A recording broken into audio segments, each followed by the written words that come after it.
Hell breezy. Let me show you how to keep the dice rolling when you're doing that thing over there. Hey, hey, let's go! Cause I'm feeling like I'm running and I'm feeling like I gotta get away, get away, get away. Better know that I don't and I won't ever stop. Cause you know I gotta win every day. Go! See, they really wanna pop me. Go! Just know that you will never flop me. And I know that I gotta be a little cocky. Go! You ain't never gonna stop me. Every time I come a nigga gotta set it, then I gotta go and then I gotta get it, then I gotta blow it, and I gotta shut it. Any little thing a nigga think that he be doing, cause it doesn't matter, cause I'm gonna dead it. Then I'm gonna murder everything and anything about it. Boom, about a bing. I gotta do a lot of things to make it clearer to a couple niggas that I always win, and then I gotta get it again and again and again. And I be doing it to death, and now I move a little foul. Nigga better call a rap, and everybody know my style. Niggas know that I'm the best when it comes to doing this, and I be banging on my chest, and I bang in the east, and I banging in the west, and I kinda give you more, and I will never give you less. You will hear it in the street, and you can read it in the press. Do you really wanna know what's next? Let's go. See the way we on it, and we all up in the race, and you know we gotta go now, try to keep up with the pace, and we struggling and hustling and set it, and I get it, and we always gotta do it, take it to another place, gotta taste it, and I gotta grab it, and I gotta cut all through this traffic just to be at the top of the throne, but I know I gotta have it.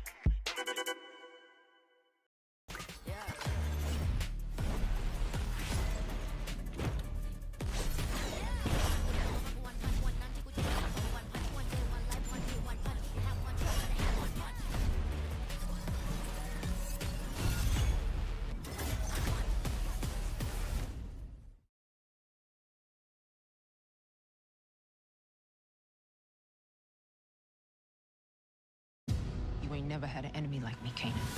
Things with her could get messy. Do what you gotta do. You know what they say about family, man? Can't live with them, can't live with them.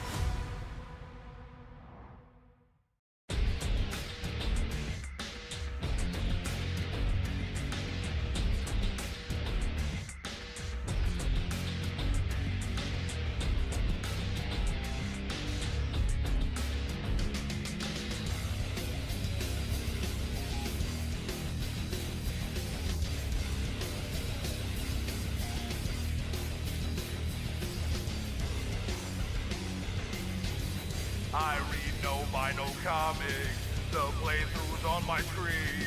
I barely skip the wiki, I'm too lazy to read.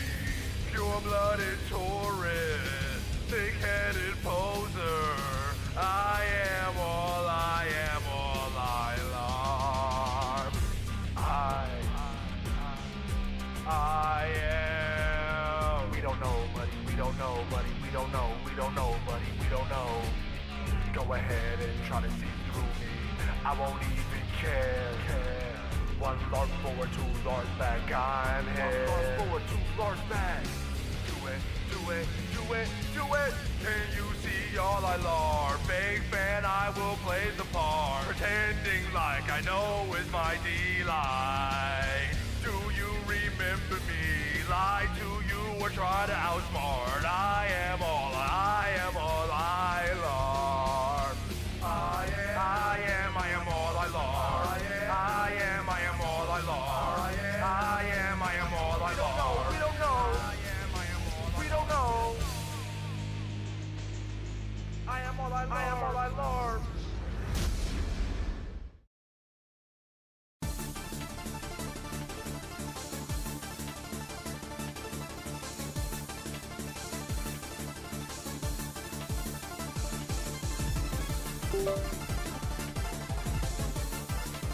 Hell breezy. Let me show you how to keep the dice rolling when you're doing that thing over there, homie. Hey, let's go! I'm feeling like I'm running and I'm feeling like I gotta get away.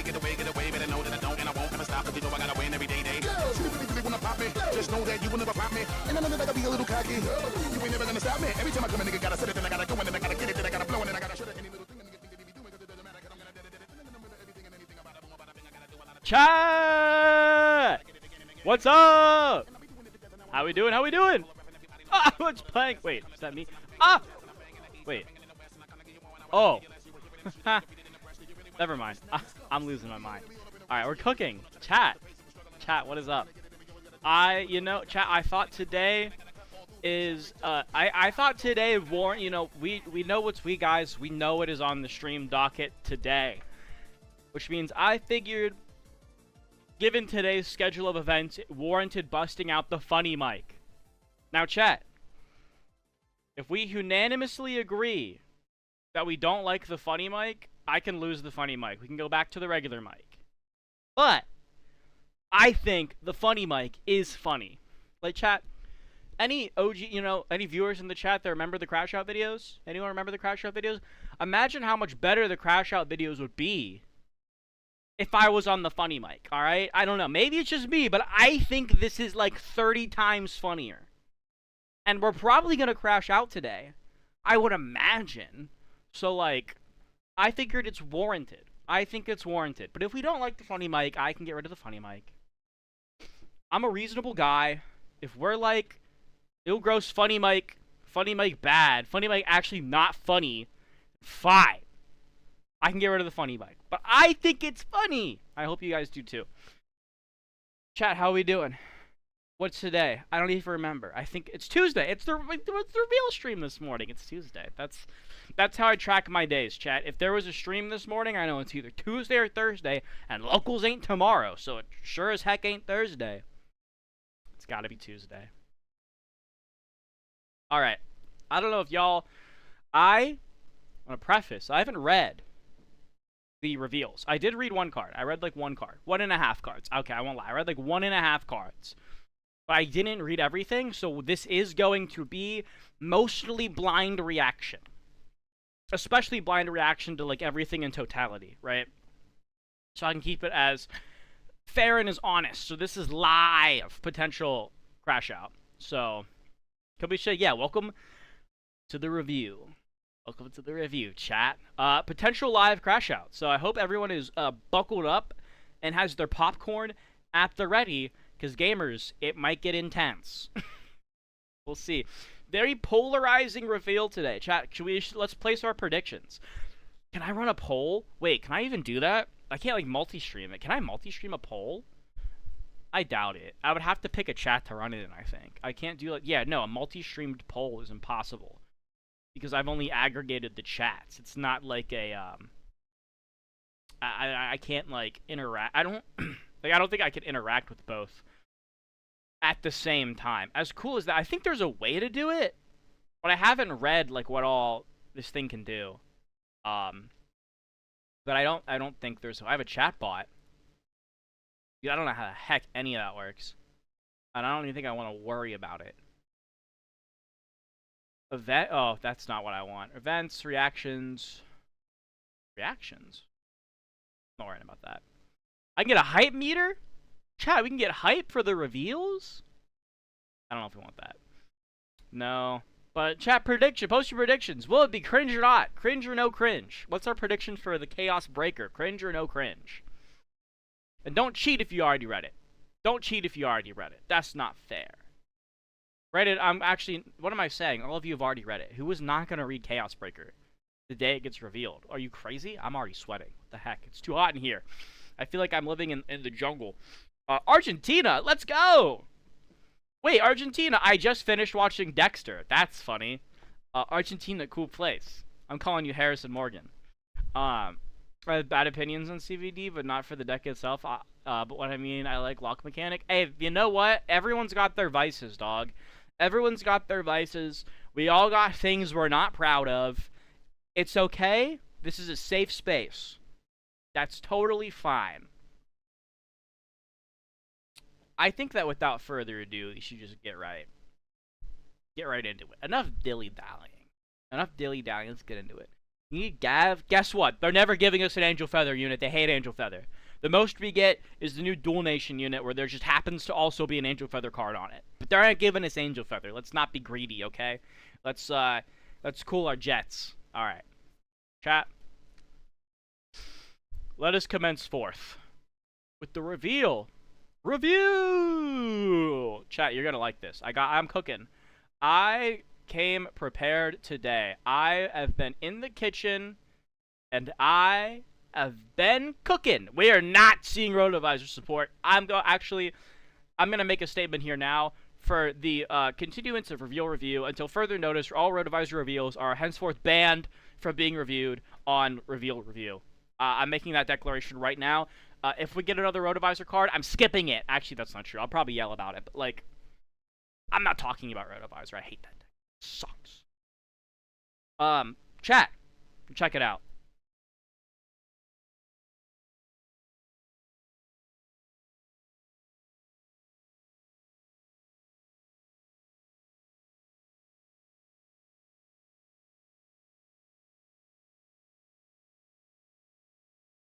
Hold on, chat. I made a little oopsie whoopsie. Pardon. Why is it... Hold on. Hold on. Come on. No! I didn't think about this part of the deal. Hold on. Alright, chat, can you hear me now? We're back! We're back! Is selenium mineral or metal? That's a question for Google, dog. I'm not a geologist. I don't know. Rotovisor will be back when they decide to upgrade the ride line or make a grade 1 arena. Rotovisor, yeah, I mean, hey, dog. It's the classic Yu-Gi-Oh! Adage, man. The deck will be good once they print good cards for it, you know? Guys, I promise you. Rotovisor will be good when they print a good Rotovisor card. Shocker, I know. I mean, sure. If they print a good Rotovisor card, maybe it'd be good. I mean, that'd be nice. Dude, that ride line is so bad. It's actually... I can't talk about Rotovisor. I cannot talk about Rotovisor today. We gotta talk about something far worse. It's an element. There you go. Twitch chat coming in clutch. Thank you, Twitch. Y'all are goated. Especially you, Corpse. The OG. So... welcome to Reveal Review. I think I'm going to be doing this every Tuesday, and when I do a Thursday stream on Thursday. And if I miss a Thursday stream, it'll be on... Maybe it gets added to the Tuesday stream, or I do a separate stream. I don't know. Welcome to Reveal Review, the new show where I talk about the reveals for this game that I definitely, totally also play. I totally play this game. Definitely play the game. And I figured, you know, while we're here...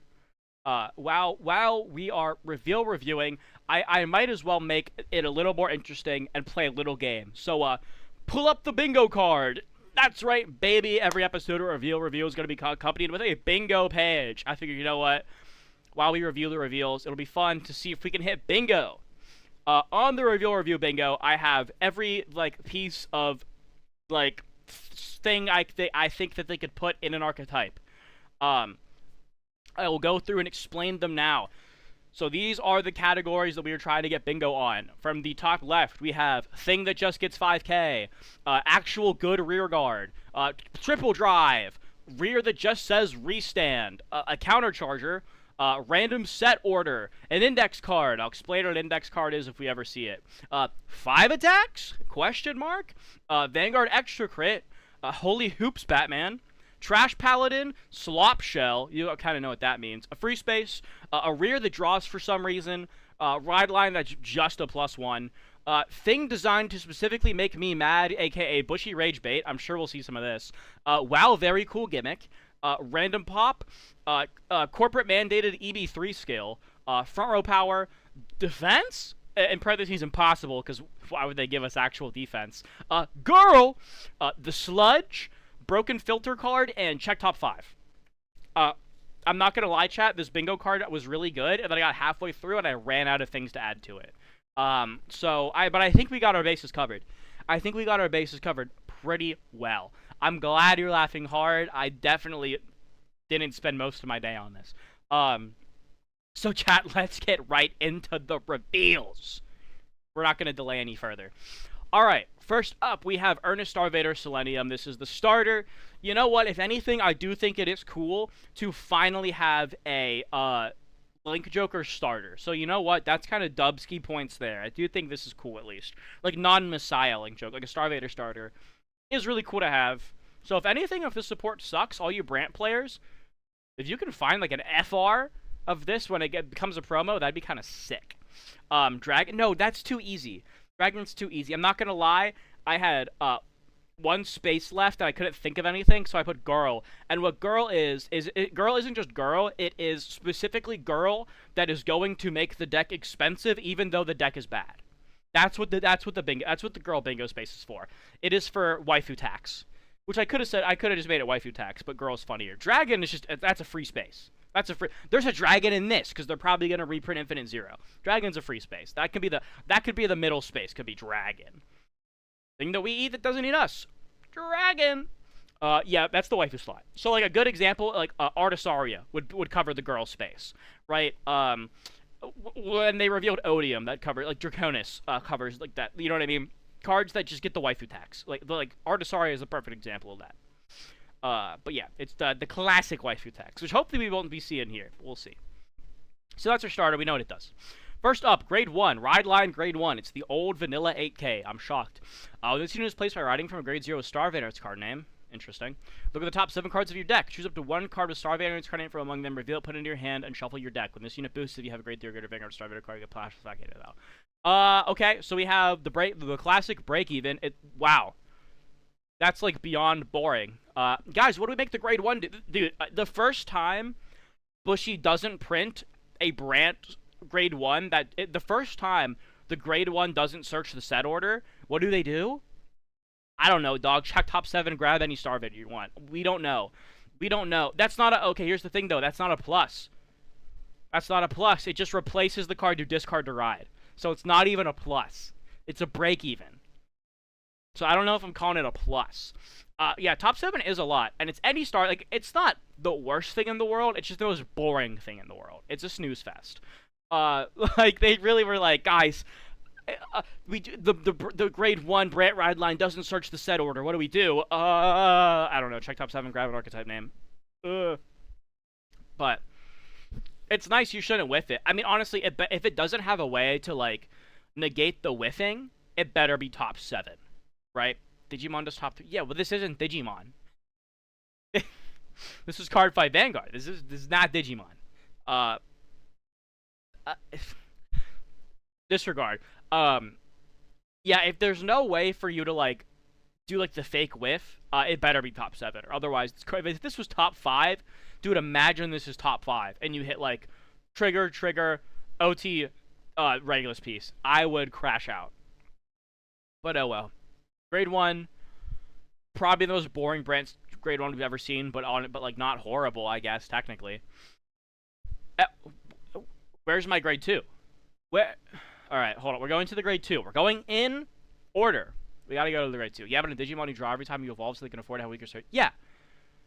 And, like, we could talk for hours why that is a completely different aspect of the game. Like, the top 3 is fine there. It's also top 3 hit whatever you want normally, like, half the time. There's no, like, triggers you have to, like, filter through. Regardless. Grade 2. Continuous Vanguard if your opponent does not have front or rear... if your opponent does not have front row rear guards. Oh, I see. They just translated it weird. If your opponent does not have a front row rear guards, that's not a problem. When you would ride Chaos Breaker Dragon from your ride deck, you may ride without discarding. A break even. Sick. When this unit attacks, if you have a Grade 3 or greater Vanguard Star Vader and its card name power plus 5,000. Wow! Wow! That's so boring. It's, like, cute that it's, like... I like the, like, concept that it's, like, oh, if your opponent plays around Chaos Breaker, you get, like, a reward for it, and that, like, you get to ride for... If your opponent plays around your boss, you can ride for free. Like, that's cute, right? That's cute. But, wow, this ride line is so boring. All it does... It's not even a ride line just +1. It's a ride line that's break-even. It's just a break-even ride line. It doesn't even plus you. It just refunds itself. Maybe that should be the bingo. Right? Maybe that should be the bingo space. Instead of it being ride line that just pluses 1, it should be ride line that, like boring break-even ride line. That would be funny. But we're going to leave it as +1 for now. Because, like, wow, that's so lame. I mean, you're always riding for free. You should never call a rear to force your opponent to discard for ride. Always just play around CBD and blow them into smithereens. Like, never concern your... Like, it's not... It doesn't hurt them as much as it's going to hurt you. Wow, that's almost like Grungra levels of bad, where it just says ride for free. I mean, I guess it could be worse. You could it could just be a minus, but, like, wow, that's boring. Thumbs down. At least maybe it gives you space to, like, play other ride lines, but I don't think Brant has any generic ride lines. Like, all you get to what? Play the Prison Grade 1 to Soul Charge 3? Honestly, that might be the tech. That might be the play. Alright. It's time for the big bad. The card that all of the rest of these reveals are going to revolve themselves around. And the card that has everybody shivering their timbers. Chaos Breaker Dragon. Ah! Alright, let's read. Active Vanguard once per turn. You can CB1 to choose one of your opponent's front row rear guards. Lock it. Oh no, one of your opponent's rear guards. It's not front row rear guards. Choose one of your opponent's rear guards and lock it. If you did not lock a front row rear guard, draw a card, and this unit gets +10 until end of turn. Ooh. Okay, so you can either do the good thing that you should be doing, or you can get 10k and draw a card. It's honestly, the skill's good. That's a good skill. CB1 lock is great, and then on top of that, if you're already somehow completely crushing them, and they already have 2 locked front row rears, you can like get a cheerleader skill where you can lock a back row to get +10 and draw. That's not terrible. It'd be better if they have a countercharger, which we'll see if they do. And continuous. During your turn, if your opponent's rearguard was locked this turn, this unit gets continuous Vanguard if your damage done is 4 or more cards, or you Persona Road this turn, all front rearguards +5k, and this unit gets power +10k and a crit. Oh! That's interesting. Huh, okay, so you, actual Chaos has pressure. Well, that's Vanguard extra crit right there.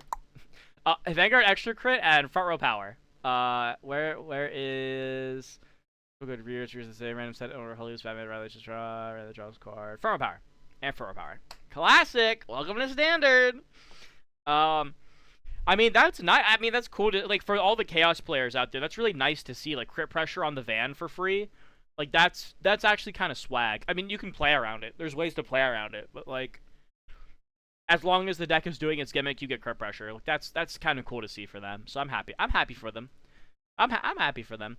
I think even if they do clear their field, are you really gonna just CB1 to get +10k and draw? I mean, if you have plenty of CB to work with, then like by all means go ahead. But that seems like a little steep for that. And then finally, the skill, the Chaos Breaker skill, I assume. Auto Vanguard once per turn, your opponent's locked card is unlocked during any player's end phase. Costs Soul Blast 1 card with Starvader in its name. Draw a card and retire all of your opponent's rear guards that were unlocked this turn. I kind of like that. I think that's a good improvement on this skill. Yes, it being just a board wipe is pretty good. Discord messaged me.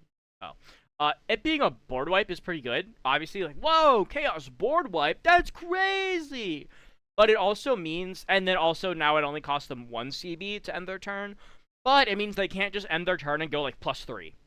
Right? So, like, that's nice. They are locked to only drawing 1 card at the end of their turn. So I think that's a fair trade-off. Like, personally, from my perspective, if I had to choose, I would much rather get CBD board wiped and then draw 1 card than them Soul Blast 3, pop 3 rears, and draw 3 cards. I mean, like, they could have made it, like, a once per turn. CB1, pop 1, draw 1, but, like, that's actually so booty butt. Like, that would be me. That would just be bullying at that point. I think this is a fair compromise. You can have a board wipe. I'll let you have a board wipe if it means you only draw 1 card at the end of your turn. I'll take it. And you can only spend 1 soul. You can have a board wipe for 1 soul. Just stop drawing cards. I think that's valid. I think that's totally fine. So honestly, CBD, we haven't seen the support, but Chaos Breaker Dragon himself is falling in where I hoped he would, which is not good, but not horrible. I think he's right where he needs to be. Of like, if you're a CBD fanboy, you can play him, and you're not gonna hate yourself. But if you hate CBD, right? He's very simple to play around so far, until I read the rear guard that says lock from drop zone or something. But so far, very normal CBD. It's just old Chaos Breaker with some slight improvements to make them standard viable. CBD has crit pressure. Like, if you're a CBD player, you should honestly be happy. I think this is the best you were going to get. This was the best you were going to get without Chaos Breaker being tier 0 and ruining the game. This is probably the best you could hope for. You have crit pressure on your Vanguard. You have an easy way to lock, and it's lock whatever you want. If you have to lock a back row, you get to kind of get a cheerleader scale of +10k at a draw. That's still 33k without Persona, you know. Like, that's not bad. I think this is fine. I'm actually okay with this. Honestly, shockingly Bushiroad W Chaos Breaker. Let's keep going. Let's keep going. What are you? Double rare. Nobium, drop. If you have a great tier, get a Vanguard with Star Vanguard's card name. EV3, call this card to rearguard. Alright, well, we have knocked off, corporate mandated EV3 skill and Trash Paladin, so that's cool. For some reason, for those that don't have the ball knowledge, Trash Paladin is in reference to way back in the day, Grand Blue was unplayable dog water. This is like even pre-Break Ride, but even like low-key post-Break Ride. A pre-Break Ride, right? Grand Blue is unplayable dog water. You know why? Because their gimmick was stupid and dumb. It was superior calling from the drop zone, right? But like, and like, that sounds cool. Oh, I love graveyard decks, like graveyard synergies, reviving your units. That's super, super cool. The problem is, why would I take the time to go get my unit from the deck and put it in the drop zone so then I could call it, when I could play the most popular, most supported main character clan and just get them straight from the deck?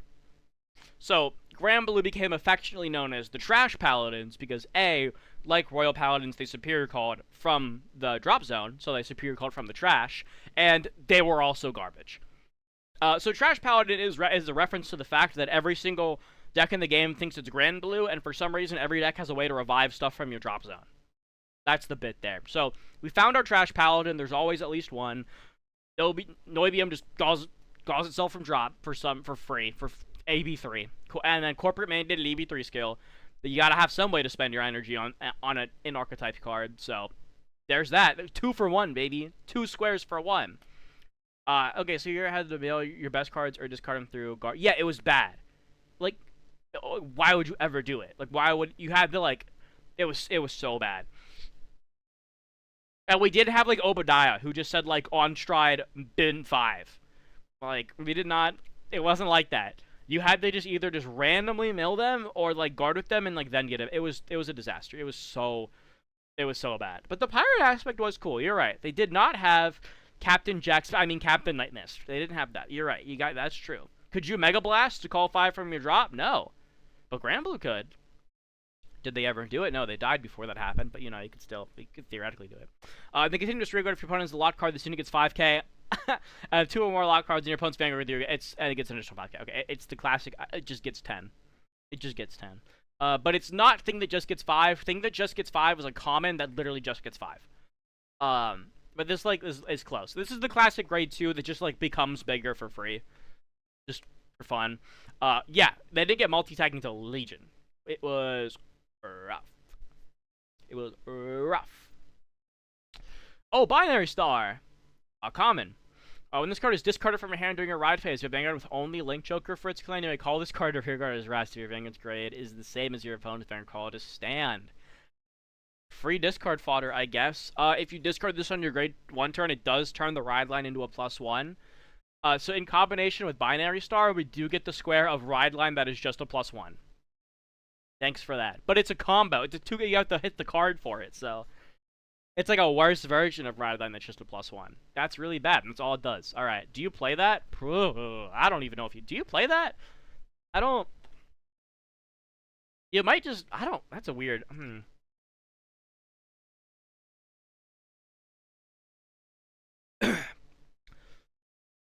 So I don't think you really need the name.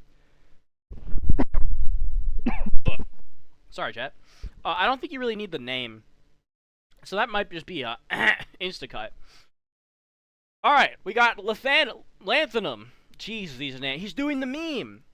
I can't zoom in on it because of the way that this is orientated, but he... 6-7, Y'all are familiar with the vibes. Auto drop. When your opponent's rearguard is locked, if it is not during the battle phase, you do not have a rearguard of the same card name as this card, so I also want to call this card a rearguard. We got 2 Trash Paladins. We got 2. Yo! Reply Force! Thank you for the, what is that, a super chat? Yeah, thank you for the super chat. You're the freaking goat. Let's go! I love you. I don't know what to do about it. I love you. Oh, I should probably just read the message. Say the line, Bart. Plus 5k! Yeah, baby! Continuous ring or Guardian Circle if you have great theory Vanguard with Star on its card name. Give this unit plus 5k. We hit it, boys! We hit it! Thing that just gets 5! It's a but at this time it's a trash paladin that just gets 5. Let's go! Trash paladin that just gets 5. Gamers, we're so in. This is the most thrilling deck I've seen up in years. What the heck? But I appreciate that. Thank you so much. You are goated. What do we got next? Oh, Krypton! Oh, dude. Oh, dude, I know you can't see it, but it's art. Wait, can I, like, maybe I can just be like, this? No, that looks bad. Well, if I flip it on top, like that, and then I hit this, and I'd be like, chat, look at the art. This actually looks so cool. I bet it's bad because it's a common with, like, no text on it. But that's really cool art, man. Oh, this is why we play Vanguard. This is why we play Card Fight Vanguards, for art like this. But unfortunately, in pure Vanguard fashion, I've been saying this for years, all the good art goes in the worst cards. So because this has good art that I really like, I bet it's going to be terrible. Now, I wonder, can I just hit this and this?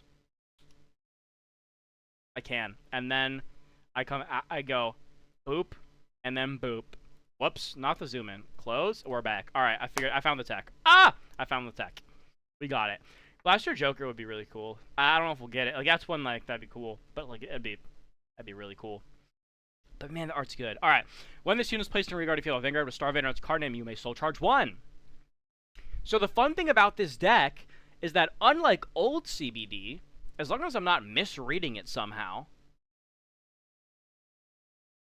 Nope. You're only Soul Blasting 1 a turn. Which means... Unless you're constantly Soul Blasting to get your +5 guy back on the board, which, you know, whoop-de-freaking do, you don't need that much Soul.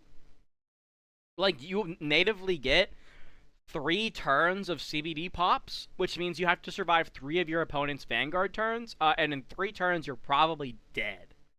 So, I don't know if this is that much of a requirement, but, I mean, it's nice. I just don't know if it's that needed. And then if you have a Great 3 Vanguard with Star Vanguard's card name, it's Boost. Okay, I think you play it. I think you do play it. I think you play it. I think you scrap this guy. You don't play Binary Star. I think you could justify Krypton. The extra soul, you might need it. And then it being a 10k booster is, like, nothing to sneeze at. Like, sure, this guy gets 5, I guess. You have to commit the soul. I don't know. There's it's like, it's just kind of like pick your best version of poop, you know? It's just kind of, I don't. Having to make this choice just feels bad in the first place. I don't know. I don't play it. I'm not gonna play it. Whoa, holy text box. I'm not playing CBD. Soul Blast 2? Uh-oh. Okay, maybe you do need to soul. Maybe you do need to soul. Okay, what we got? If you have Vanguard Star Vanguard's card name, this unit gets Intercept and all of the following. Is this... No, this isn't the Sludge. This doesn't count as the Sludge. It's close, but it's not the Sludge. If your damage zone is 4 or more cards, or you Persona Road this turn, this cost may be played with Soul Blast 2, and if you do that, when you would choose Rearguard's Visibility, choose 2 instead of 1. When it's placed on Rearguard, so... Oh, okay, you can scale it up. So normally it's Soul Blast 1. If you Limit Break 4, or your Persona Road, you can go up 2 to choose 2. That's, like, cute. That's kind of cute. Infinite Zero, dude. Infinite Zero is kind of the goat. Let's be real. Choose one of your opponent's Rearguards, lock it at the end of turn, unlock the card, locked by this effect. Why does it have the maybe, is that reminder text? I can't tell. Why does it... Oh, wait. Oh, wait, no. At the end of this turn, unlock it. Oh, so he's just scuffed. It's just a scuffed version of a pop. Oh, that's kind of... Huh. I mean, it makes him want soul. But, like, that is a scuffed pop, I guess. Yeah, I don't think we're getting real... You got Deer Days, bud. That's what you got. You got Deer Days. Go buy some DLC. Okay, so it's a scuffed pop. I guess that's cute, because otherwise that'd be broken. Right, just on play Soul Blast 2 lock 2. Like, that's kind of crazy, but it's just a pop. Okay. Does that count? That doesn't count as random pop because that's like actually like kind of cute. Let's use CBD. That's what I'm saying. It lets you use CBD to well, you don't get an extra card. What? I have the DLC. They don't have any more right now. Yeah, I mean, they gotta put it. It's like, hey, you gotta wait for Master Duel 2. It's like the same thing. An extra. Wait, let me read CBD. I don't think you get an extra card.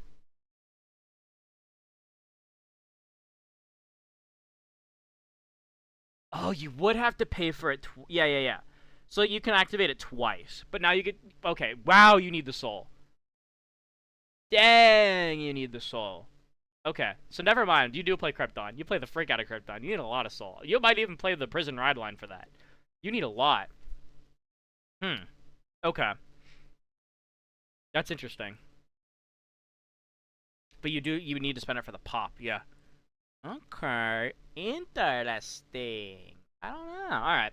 How Lockwork into Overdress? I don't know. Messiah, I think. Well, because it's Messiah, so he would or no, I think it was how Locke worked in it. What Messiah? I think it did have that text. It would flip at the end of your turn. Yeah. Yeah. No, it did have that text because it was it was the Messiah thing, right? The Messiah gimmick was that Messiah doesn't really lock you, but you could like finagle ways to do it. Okay. No, you're right. That is the Messiah text. You're correct. Yeah. Yeah, it is Messiah text. And it's really good because you draw going into your opponent's turn, which is more important than really drawing coming out, but it's still good both ways. But, you know. You get G, I don't know what that, if we get G. We'll see. Okay, that's like cute. You know, that gets a good effort thumbs up. Like, that's a cute way to do that. Of making it a pop.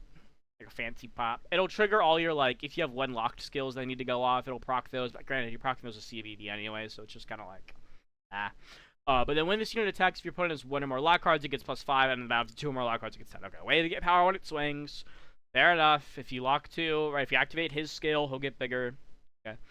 Auto rear once per turn, your Great 3 Brigade Vanguard attacks if you do not stand triggered by the ability of a card with the same name as this turn EB3. Okay, we got random stand. Where is it? Rearguard that just says restand. Why does it restand? It just says so. It just says, you know, also, by the way, when your Vanguard swings, restand this. Restand it. Get more attacks. Mandated standard 4 attacks. Oh, we got it. After reading these cards earlier today, I legit want to play these cards. Haven't really felt that far. I mean, that's fair. It's not like the worst thing in the world so far. Hopefully we have more cards. You should still have like a triple rare, right? What is this? We should have one more triple rare? Double rare? We got Palladium, which looks pretty alright. Whoops, I didn't mean to zoom in. Oh, I guess I could be like this, and then just like, if I want to show off art, I could do that. Oh, that's not bad. That looks pretty solid. Alright. Alright. And this is placed in a from hand if you have a Great 3 or Greater Vanguard Star Variance card name and your opponent has a locked card, EB3. Well, you EB3 a lot in this deck. I think wants you to EB9? What? Alright. Obviously you don't actually do that, but like, okay, it's a lot of EB. Opponent has a lock card, and you just choose one of your opponent's rearguards, lock it, and then turn and lock those cards. Okay. So only, I'm not mistaken, right? Chaos Breaker has like real lock. Okay, yeah. So Chaos Breaker has real lock on flavor, on theme, but I'm not bringing back like full lock because people are gonna lose their mind unless this guy's a relocker. Auto rearguard when your Great 3 Greater Vanguard Star Variance same attacks. If your rearguard did not stand by the ability of your card with the same name as this turn, cost put this unit and install just one of your rearguards to Star Variance card name stand. What?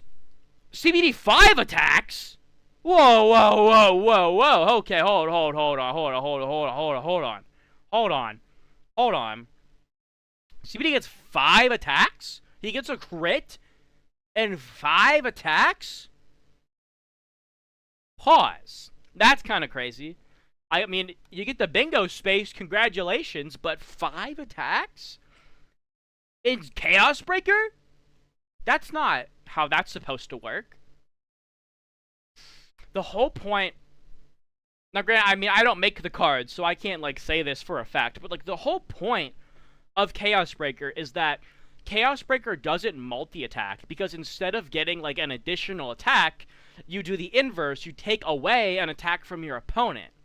So CBD is not supposed to multi-attack, because the trade-off for not multiing is instead, the way you get more attacks than your opponent, is by taking away their attacks. Right? You don't need to multi-attack to do more attacks than them. You take away their attacks, so it, like, equals out. It does the same thing. But, like, mathematically it's the same. But you give it 5 attacks? What? That's not okay. That's not okay. Exactly. Chaos Breaker and cheated. Also, it didn't multi-attack because it could lock 5. That's why I didn't multi-attack. So I guess that's their theory, is like, well, CBD can only walk 1 card. Maybe we should let it do something else. I know! I know if CBD can't do, is not allowed to do what it was supposed to always do, which is, lock cards, it should be able to multi-attack. That's what standard CBD should do. Forget locking things. It should multi-attack. Yay! Oh my gosh, that's crazy. That's crazy. And that's not even the EB cost. I mean, I would understand it if it's like both multi-attackers are EB cost, so it's like you have the EB6 to get 5 attacks, and then it's like an actual cost that you can only pay like twice. So like, there, Arsaria got 5 attacks, so they weren't gonna make it work. Well, Arsaria isn't actually like a Link Joker card; it's a lyrical Monasterio card from Link Joker, so she gets to like steal some gimmicks, but it's not an actual like Link Joker deck. And like she makes tokens. Obviously, she's gonna multi-attack if she makes tokens. That's just how like the token generation gimmick works, right? It's like she can multi-attack because that's a lyrical Monasterio deck.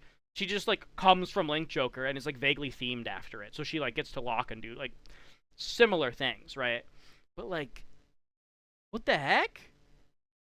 That's what I'm saying. But like, she's not like CBD, not standard CBD, but like Chaos Breaker. Chaos Breaker is a lock deck. It is a deck about locking. Artisaria is a lyrical deck that locks a card. Right? The bit is that it's like a slack off. It just like it does the one lock. But that's what I'm saying. Yeah, it's the base. So they want, what Chaos Breaker should do? The same freaking thing. You get 1 lock and 5 attacks. Like, that's not what Chaos Breaker's supposed to do. They've standardized my guy. They gentrified Chaos Breaker Dragon. They standardized him. What the frick? Also, then being able to multi-attack kind of steps on the shoe of Messiah, even it's different methods. Yeah, I mean, multi-attacking it. But to be fair, the Messiah multi-attack, like you said, it's a different method. It's the unlock battle phase, and because of the game mechanics, you unlock a stand, so you get to cheat an extra attack. Like, that's cute. That's a cute way of doing it. This, they just go, you know what? You only get 1 lock. Nah, you get 5 attacks. 5 attacks. You know what? Nah, you get 5. Brother, that's so disappointing. And you could do it every turn. Because this isn't gated by EB. Only this is. So you can just, like, not EB to get an additional lock. Whatever. I'm gonna get 5 attacks, It's so boring. Why does it get 5 attack? Whatever. Whatever. Why does it get 5 attacks, man? And one more. Alright, one more card. When this unit is placed in a graveyard, if you have a Vanguard with Star Vader in its card name, counter boss 1, perform one of the following. Look at the top 7 cards of your deck. Should be 1 card with Star Vader in its different card name from then this unit from among them. Reveal, put into your hand shelf your deck. Choose a graveyard with Star Vader in its card name from your drop zone and call it to Rearguard. Oh, she keeps the old effect. She keeps the old effect plus a whole new effect. Alright. That's cool. So CB1 check top set. Oh, that kind of goes into... I mean, this counts. It counts for check top 5. Let's be real. It gets check top 5. It should be check top 5 to 7. That's what this bingo square is. But she was really scared of the player base of quitting the game and releasing Chaos Breaker again, not realizing people have already been quitting because of the D format. I mean, like, yeah. And the worst part is, like, people are gonna quit even still. Just by the fact that CBD locks at all, people are still gonna be mad to be like, oh no, I hate lock. Lock ruined the game. Blah, blah, blah, blah, blah. Whatever. And then finally, when this unit attacks, if you have a Great Theory or Vader Star Vader in its card name, time to battle, this unit gets +5. Your opponent's reverse lock turn also gets +5. So the classic, this is the new trend of grade 2 that just gets +10 for free. Sure, I guess. Why not? Why does every grade 2 in the game do this now? It just goes, I get +10 for free. Yeah, I just do it. Let's do it. Whatever. Okay, so it's just Colony. It's just, I mean, this is on flavor at least. It's just old Colony Maker, but better. Or it's not too bad. I guess. Okay.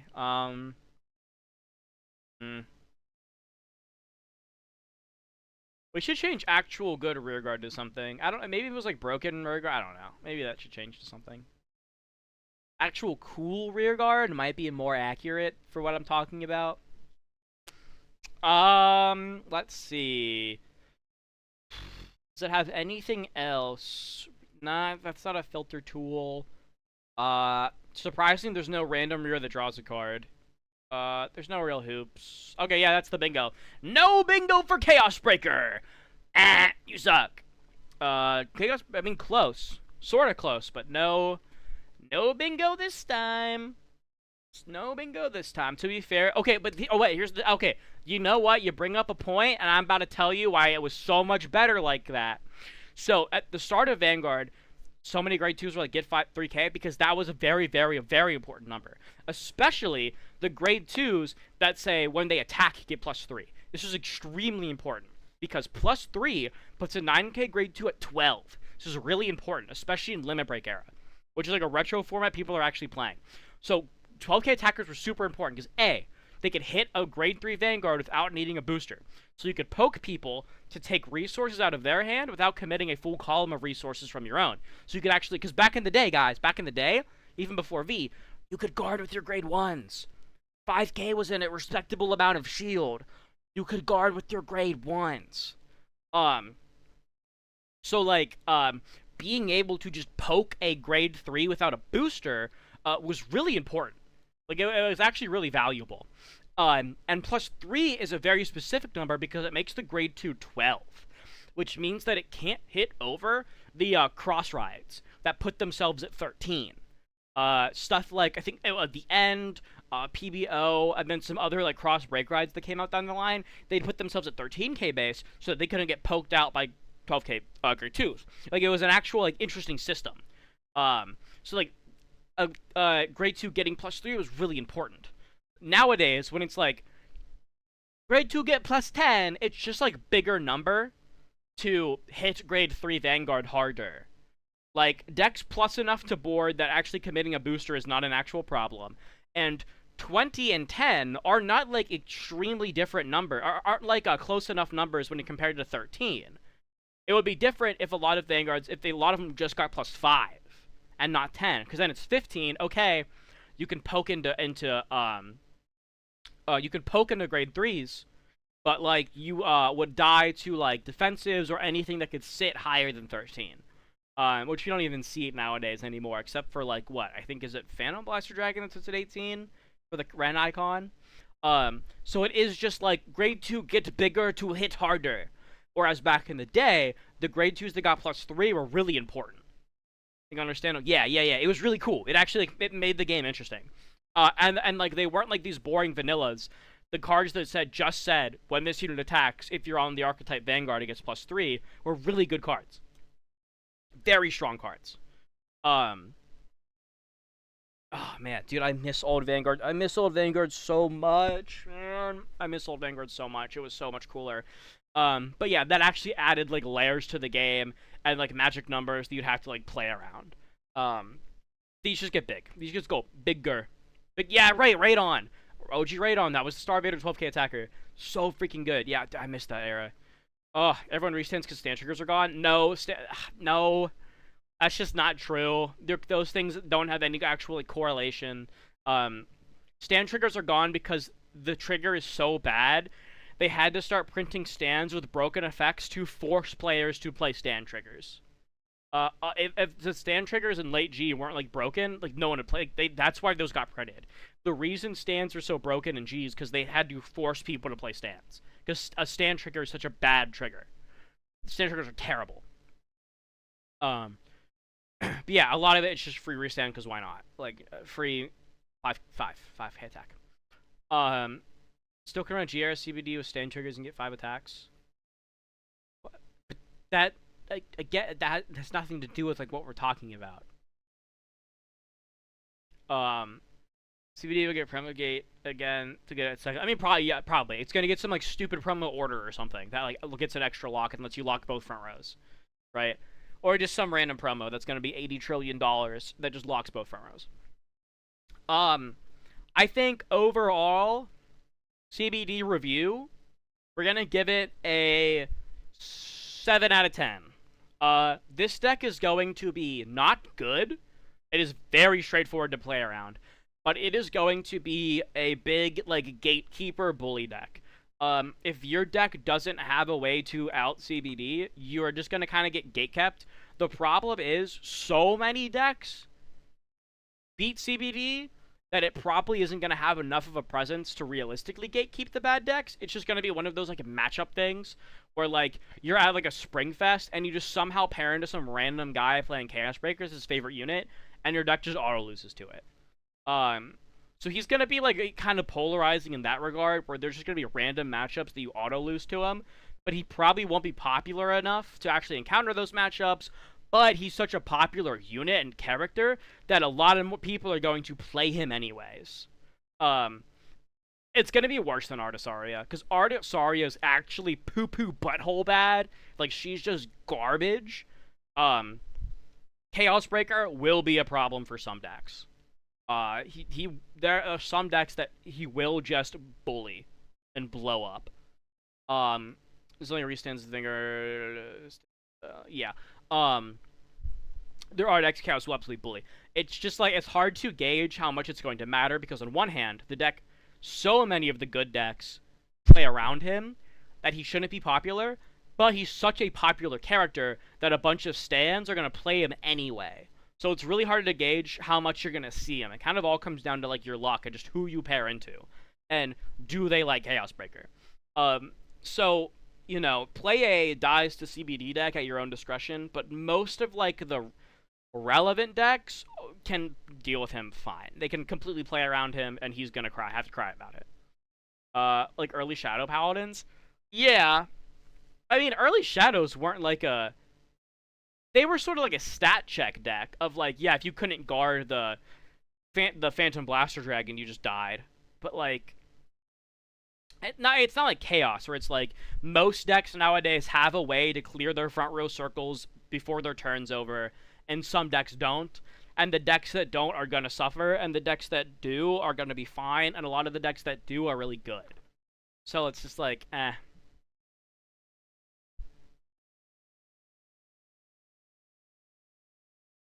I'm just glad they didn't give him a way to block from a different zone. That's so nice. You could actually play around him. That's convenient. I like that a lot. If I can play Grunge and just lock one, you don't know if I want. Yeah, right. Like, there are decks that you're going to have out. So you're going to be able to out it with stuff. So, like, some decks are going to be more scared than others. Like, Grunge, deck's terrible, but yeah, you can play around CBD. Just 5 attack. Yeah, basically. It's just another standard deck of, like, it's literally... this is going to sound stupid, but it is just, like, Chaos Breaker flavored standard. Like, it's all the stuff we know. Right?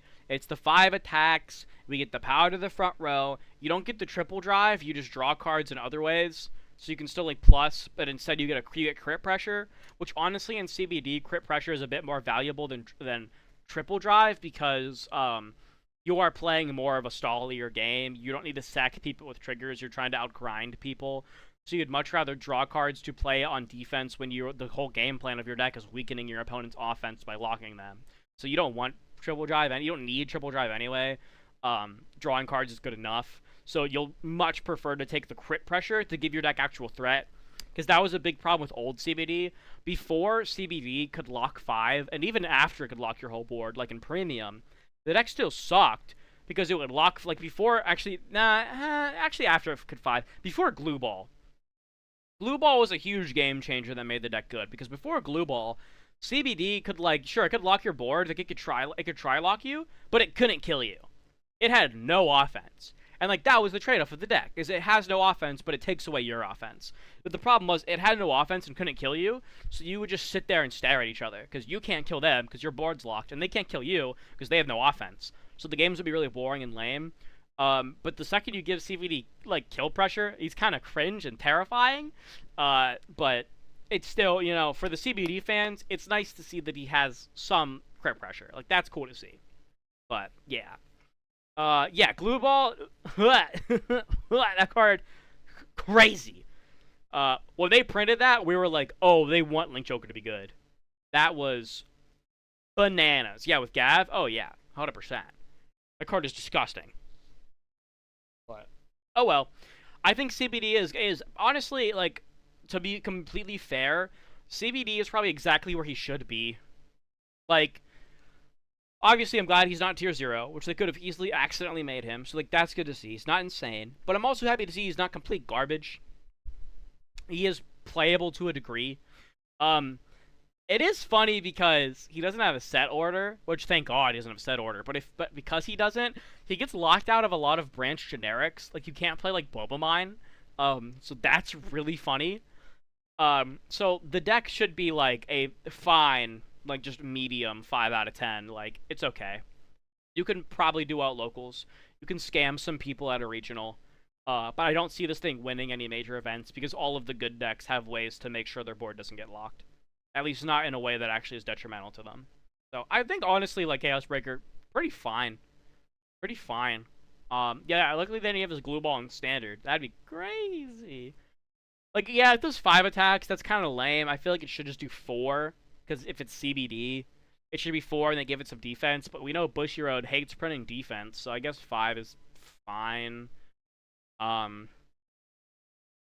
It's really going to be about how much they find ways to plus. Because if they can't keep their hands healthy, they're going to struggle. Because CBD doesn't draw until the end of their opponent's turn. So you have to hope that you can draw off the infinite 0. So then you get like a triple drive. But like, what else in this deck draws? Like, Colony Maker adds, but only adds a Starvator. So that's not defense. We didn't get a Starvator PG. So the deck actually doesn't plus very much. So it might be weaker on the defense side. Which you could argue is okay if it can lock both front rows. But the fact that it only locks one front row? I don't know. I think this deck is going to get... I can see this deck getting dump trucked by any deck that's like remotely competent. Like this deck, I don't see how CBD actually builds hand. It would be cool. Starvator triggers would go hard, but I don't see us getting those. But they're gonna. You're right, Corpse. They're gonna print a cracked promo. They're gonna print some busted promo that's gonna go crazy, and it's just gonna... Ugh. It's gonna be so annoying.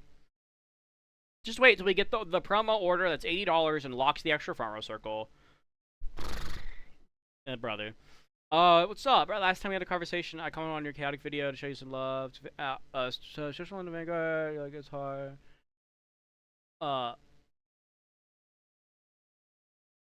yeah, I mean, right? Giving an extra deck mechanic for the next era. Oh, actually, we'll get into, let's do a bit of a G era rant. But yeah, I think I do remember that. We like show some love to Vanguard. I'm like, bro, how am I supposed to love Vanguard when every time I open the Discord, all I see is this? And it's been like that for like a month. Not a month, but it feels like a month. It's been like this for weeks, dog. Why can't they just give all of the cards in one go? Do reveals for like the triple rares and like the boss monsters and ride lines. And then once you do that, just dump them all. Just dump all the extra cards, dog. I'm not trying to, before bed every night, be like, what got revealed? And looking at some stupid soccer guy.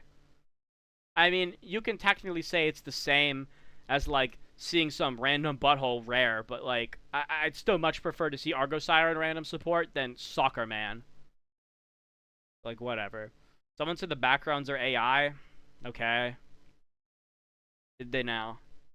Yeah. Maybe. I don't know. Does it matter if the background's AI when the AI is already sludge and clouds? Like, how are you can't even, like, confirm that. You know what I mean? Like, what's the tell? What's the giveaway? It's already sludge. But you're probably right. I wouldn't be surprised. I wouldn't be surprised. But yeah, if you're running into no cards in their front guard circle, they choose a card from the hand. Yeah, that would... I'd die. I'd crash out. Yeah, just print, Universe. Just print Chaos Breaker Universe, I think it was, with a big sword. And he just goes, lock 2 from hand. And you're like, it's gonna be rough. I would seem to see Spike Brothers and another Soccer Man. Yeah, honestly. At least it's done. I think they're done, right? Are they finally done? They might not be done. When was this? They might not be done. But whatever. We're not getting we don't even have regular Glendios. We're not getting Omega Glendios. It'll probably be like if your opponent has 4 less damage with one of the lock cards to the damage zone. I would take it. I would take that. Oh, I'd take that. Well, over anything else. That would be fine. I would happily take that. The old Chaos Breaker, what is it, Deluge skill? I would take the Deluge skill before lock the other front row. I think that's way better. Next week is Danger. Ooh, what if I Danger World? Dude, Cerberus, Overnight Cerberus? That's gonna go hard. Wait, Buddy Fight Danger Worlds next week? Ooh, those are gonna be fun. Those are gonna be some fun reviews. Danger World's gonna be fun. Can I ban you? I wish I could ban people. Oh, I can delete it. Haha! Be gone! It doesn't ban you, but I can delete it. Get out of here! Okay, so the G-Unit thing. Look, okay, so you were saying, should they add G-Units? G-Units are so good. G-Units are so good. And this is from a thing... When did I say this? I mean, I guess there's going to be more Aussie support, but you can play Aussie right now. Just go play Aussie right now. You don't got to wait. And if there's new stuff, just go play Aussie right now. Would you ban, delete? Don't worry about it. I didn't ban anybody. I just deleted our message. Don't worry about it. Don't you worry about a thing. Did I say it in... I did. I said it in the Persona Ride KaiCon complaint thing. Whose? Wait, whose? That doesn't make any sense. So, the G-Unit thing. What Vanguard needs, right now, Vanguard needs more defined and resource-intensive kill turns. Right? Right now, every deck is just, we do the optimal turn every turn until our opponent is dead. Like, pressure turns are way too consistent, they take no resource investment, and they're easily loopable. So, like, there's no reason to do anything but the strongest turn every turn, provided that you have the cards to do it. You deleted, huh? I deleted yours! Were you not watching the stream? It's gone! So, all the decks are too... Because it's funny, that's why. Because all the decks are way too samey, and you're just doing the same thing over and over and over again. And it's a really big problem, because you just, like, loop your power turns constantly. I thought it was because of the 3 Skyride decks. Yeah. Oh, what? No. I'm excited to do the Skyride decks. Oh, dude, the Skyride decks are gonna be so fun. We get the Deketer Delete Angel thing. That looks awesome. I hope it's probably gonna be terrible, but it looks cool. New Astacion hopefully is dope. I'm excited for that. No, the new... I just hope that the Vergila isn't cringe. The Vergila better not break the deck again. That would suck. I'd be very upset if that happened. No, not more defense. Let me finish. So, the, like, pressure turns are super easy to establish, so it makes all of the decks really boring and samey. So now every deck of the game is just, extra drive checks, power to the front row, and multi-attack. Because here's the thing with Vanguard, too. We have to establish this. Vanguard is a game that is so on rails. Like, there are clearly defined best things you can be doing in Vanguard to win the game. Right? Like, in a different game like Yu-Gi-Oh! Or Magic, where you just have to, like, reduce someone's life points to 0, there's an infinitesimal amount of ways to go about doing that. Right? There's a billion ways to do it. But in Vanguard, the way you win is by dealing somebody 6 damage. And the only way to deal someone 6 damage, outside of, like, VMAXing them, is to give them a number, and them either not be able to guard the number, or just decide not to guard the number. Right? So there is one thing you can do to deal the damage to deal the win con. Actually, I should go to the big cam for this. I should go to the big rant cam. So there is one avenue to win a game of Vanguard, and it's by dealing your opponent 6 damage. And the only ways to do that, outside of VMAXing them, is giving them a number that is so big they cannot stop it, or them just deciding to take the damage. Those are the only 2 things you can really do. Or, like, they 2 to pass you and you hit a trigger, right? And you sack them, right? That technically counts, but it's the same thing as just go bigger number. So, there is a clear way to win the game. Not only clear, but almost singular, right? And that means that there are also very, very specific ways in which you can do that.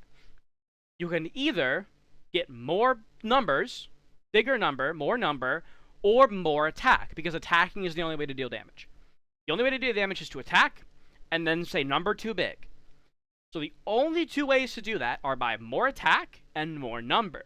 So they are very clear. I guess you could also say more damage, so crits, right? More attack, more number, more damage. But honestly, more number is better than more damage, because you need more number to get to more damage, so more damage is gatekept by more number. So we can stick to just more number, more attack.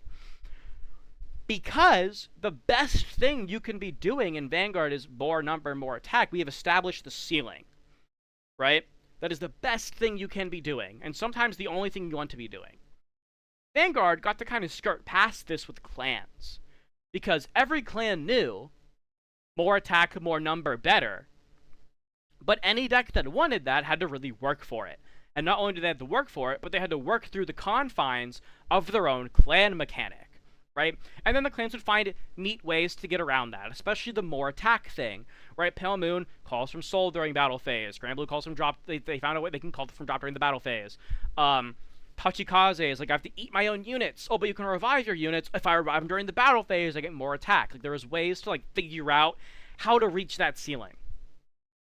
But without clans, Bushiroad is just starting at the ceiling. And then the second you start printing decks that just say more number, more attack, well, there's nowhere to go from there. You're already at the top. You're already doing the best thing you can possibly doing, which is more number, more attack. So as soon as one deck does more number, more attack, the only thing to print after that to make it competitive, because we don't have rotation, we have no way to eject cards from the format besides outright banning them. So once one deck or one suite of decks is just doing more number, more attack, every deck, to stay competitively relevant, has to do the same thing. So now we're just stuck, right? And you just see it getting worse and worse and worse, because where do we go from more number, more attack, and all you can do is more number and more attack, I guess, and it just then that just like scales toward infinitum, right? But they don't really like print the defense to compensate, so we're just stuck. We're stuck in this infinite cycle, right? And now we're seeing it to the point where since all decks do is more number, more attack, they're all consistent enough, right? You don't have to set up your soul to do a combo turn. You don't have to get the right Tachis on board so that you can do the revive combos. You don't have to set up your drop zone. You just take the turn. And because you can just take the turn from your first grade 3 turn, well, I'm just going to do it again on my next grade 3 turn. And my next grade 3, and my next, and you just keep doing that till they die. So what Vanguard needs isn't quite like more defense. We just need more defined or resource-intensive kill turns or pressure turns. The most boring and kind of bad example is Alphard, right? That deck's terrible. We all know that deck's terrible. But it plays the game with a clear goal in mind, and you are playing the game to get to that goal. Now, granted, does that goal kill people? Probably not, because it's really bad. But you're playing to get to that point. And then that point is so resource-intensive, you can't just do it again, right? You commit all you sell, you have to pay all your moons, right? G was really good for this, because with the G zone, you inherently had like a progression to turns and different things you had to do on different turns, because all of your like kill turns were locked behind like GB3. So you needed something to do early. So every deck would have like a better game plan. You would have like a first Stride turn where you like get set up, and then maybe like a pressure turn, right? And then once you have your GB established, now you can start going for the kill turns. But like by the time you get to the kill turn, you're on like your third grade 3 turn, you're well into the game, a perfectly adequate point for the kill turn to be established, right? You're not the Ichikon killing people on grade 2. Hey, how's it going, Blader and Anime Boy? Welcome to the rant. You kind of caught us midway through. So I think what Vanguard needs, so like how do we solve the like every deck is just multi-attack, give power to the front row, and quad drive? How do we fix that? It is with more defined, and by that I mean more resource-intensive kill turns. Kill turns that you have to set up, and then once you execute them, either they're really hard to set up again, you have to like kind of take time to reset it up, or like that's you get your one. You blow all your resources. A good example would be maybe like a Pale Moon deck who can, I like the way the moons work, where like the theory behind them is some decks you can like scale them, where you can go like, the whole thing with Alphard is like, you can blow all your moons for one super turn, or you can just spend one moon every turn to get a crit. Now clearly, one of those sucks and is never worth it. You just rather full commit. But like the concept is there of like, you have this resource that you could either slowly spend for consistent advantage to pressure your opponent, or you can stockpile it and blow it all at once to just try to kill them. So I'm not saying we just need like more moons, right? More like resources that kind of work in like you can either spend half of it over 4 turns or 1 in 1 turn, but just more game plans that require some kind of setup. right? So maybe a Pale Moon deck that's like, all right, you can do like 4 attacks every turn with this combo, or if you stockpile your soul and get the right cards set up, you can do like a 6-attack kill turn. And you can choose to just consistently loop the 4 attacks at turn after turn after turn, or you can take like a 3-attack off turn to then do a big 6-attack kill turn. Right? That's 9 attacks over the course of 2 turns instead of your usual 8. So you could parse it out that way. Granted, there's a lot of things decks can do. You can solve the whole problem by just making it so that instead of going more power, more attack, you either get more power or more attack. So decks would play out like you'd have some decks that are like, I'm going to start naming bad decks, but it's because all the good decks just do all the slop and are broken. But you could have a deck like, let's go with, what's it freaking called? Impaldio. You could have a deck like Impaldio that only does like 3 attacks a turn, but it's kind of tanky, and once you hit the late game and you've built up your zone, you swing for like 78, right? So it's not that many attacks, it's only 3, but they're humongous. Or you can play a deck like maybe like a nerfed version of Shoujo Doji, where you do 5 attacks, but they're only for like 23 to 33. They're not that big. And basically you can design it so that every deck in Vanguard has a certain power threshold that it can push every turn. Like, a deck is only allowed to push 100-something K a turn. And a deck can either push 100K over the course of 3 attacks, or it can push it over the course of 5. But it's still like a similar, like, ceiling cap on it. And you can get different strategies that way, right? You can get more aggro things that get the 5 attacks, but they're just trying to do a bunch of little pokes. Right, and they're playing really aggressive, and it works. They kill their opponent, but if you hit like a defensive or have some kind of like defensive game plan, you can get shut down. Or you can play more defensive game plan, where you only do 3 attacks every turn, but they're pretty big, and it's kind of constant pressure on your opponent to have a PG. And then you can have some like backup defense plan to try to buy yourself enough turns to get more attacks. We're just talking about Vanguard in general and how it can get fixed.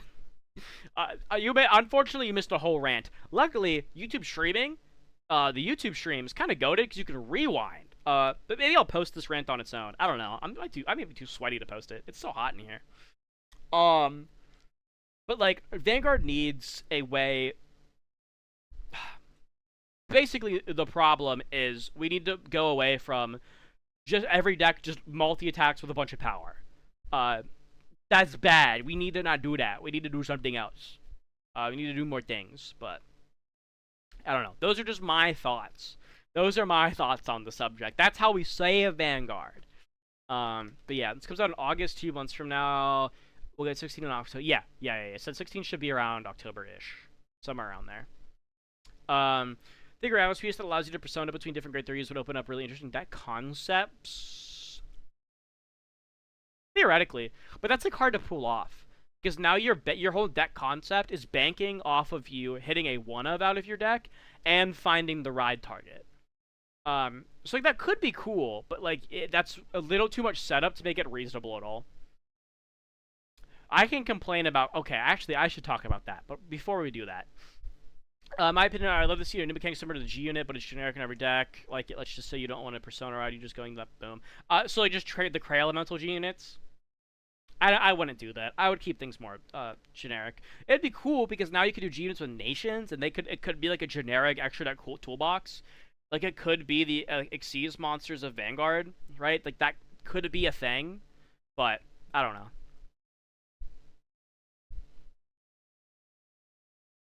Okay. Vanguard education lesson. Rant number 2. I'm gonna complain. Alright guys, it's time for rant number 2. Straphouse maybe, Bushier gives some CBD some spit maybe. Okay. Rant part 2. There is not, and can never be, such a thing as a control deck in Vanguard. Can't happen. Side note, notice my bed is always made? It is good. I only make it when I stream, because I'm not going to stream with the messy bed. I've never made my bed my entire life. And then I started streaming and went, I'm going to make my bed. So, you know what? Shout out to streaming for making me make my bed. You know, the things we do to better ourselves. Okay, Yes, it can. So here, yes, it can. But I can't. Here's the thing. Vanguard players love to LARP. Vanguard players, especially Vanguard players, love to do this thing where they just like to pretend Vanguard is some other card game. Or like, pretend that it's a different game that it's not. A lot of people like to pretend that, like, Vanguard is Yu-Gi-Oh!, for example. But also, Yu-Gi-Oh! Players do this, right? And the biggest offender of this is, guys, in Cardfight Vanguard, there is no such thing as control, aggro, and mid-range. Okay? I'll get to Mega Colony.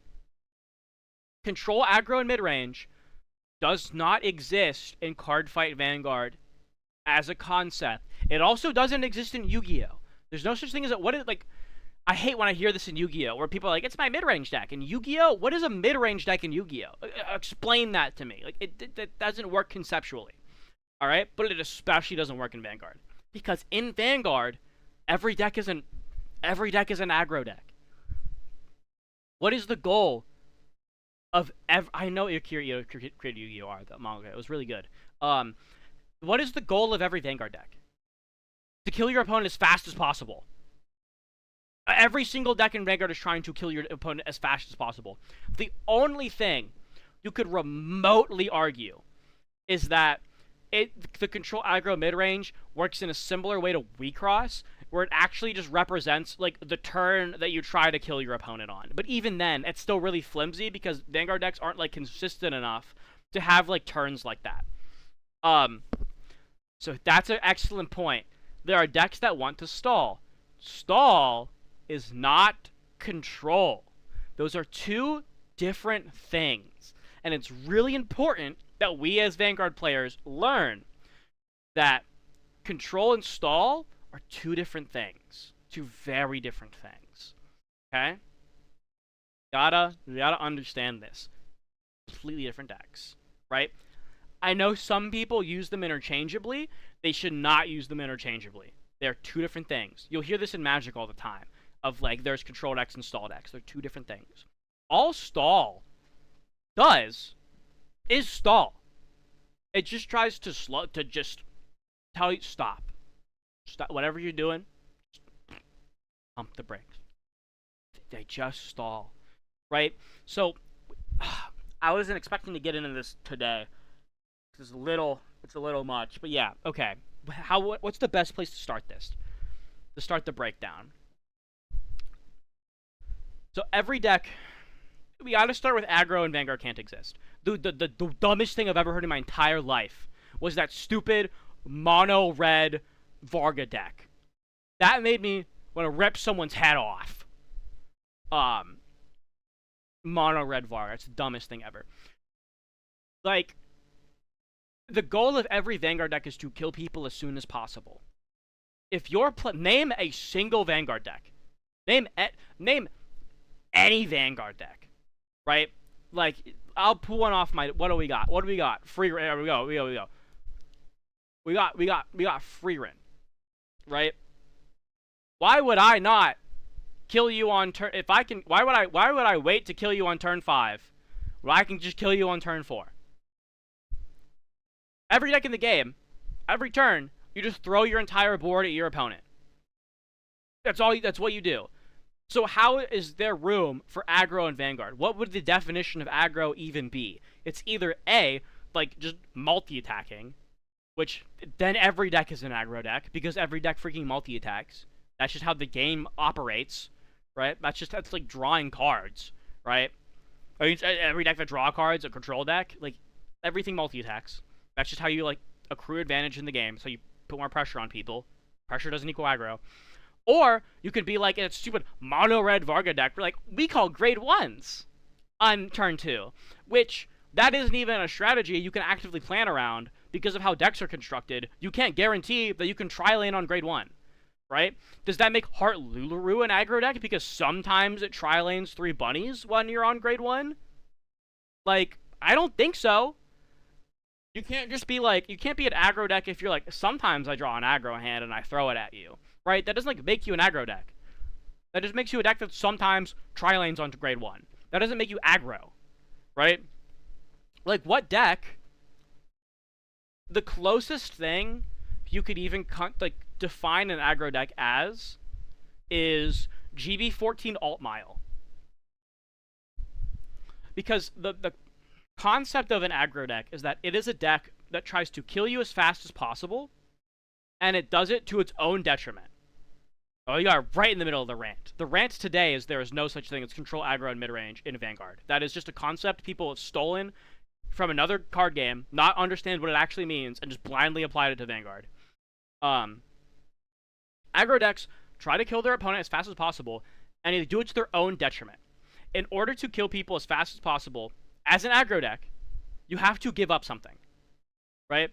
Aggro control mid-range is like a triangle, right? You can have a piece of the triangle, but you can't have the whole thing.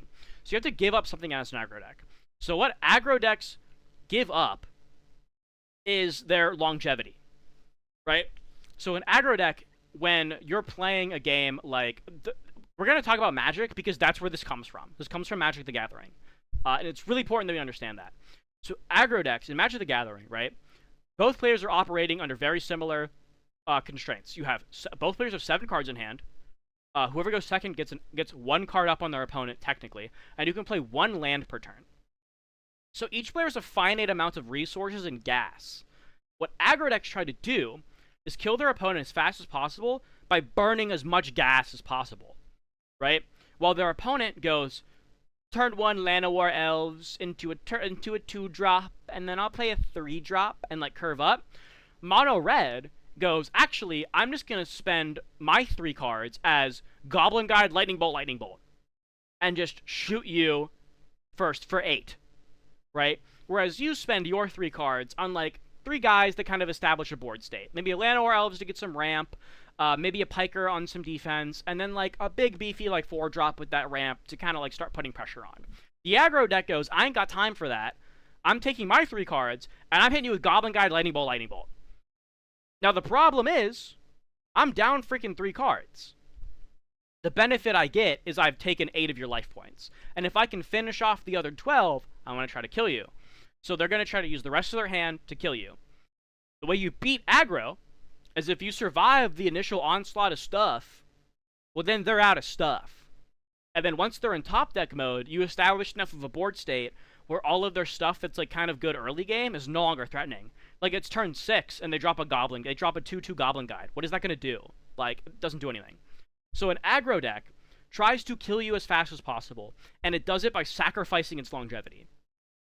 So you try to kill people by burning out as much of your gas as you can.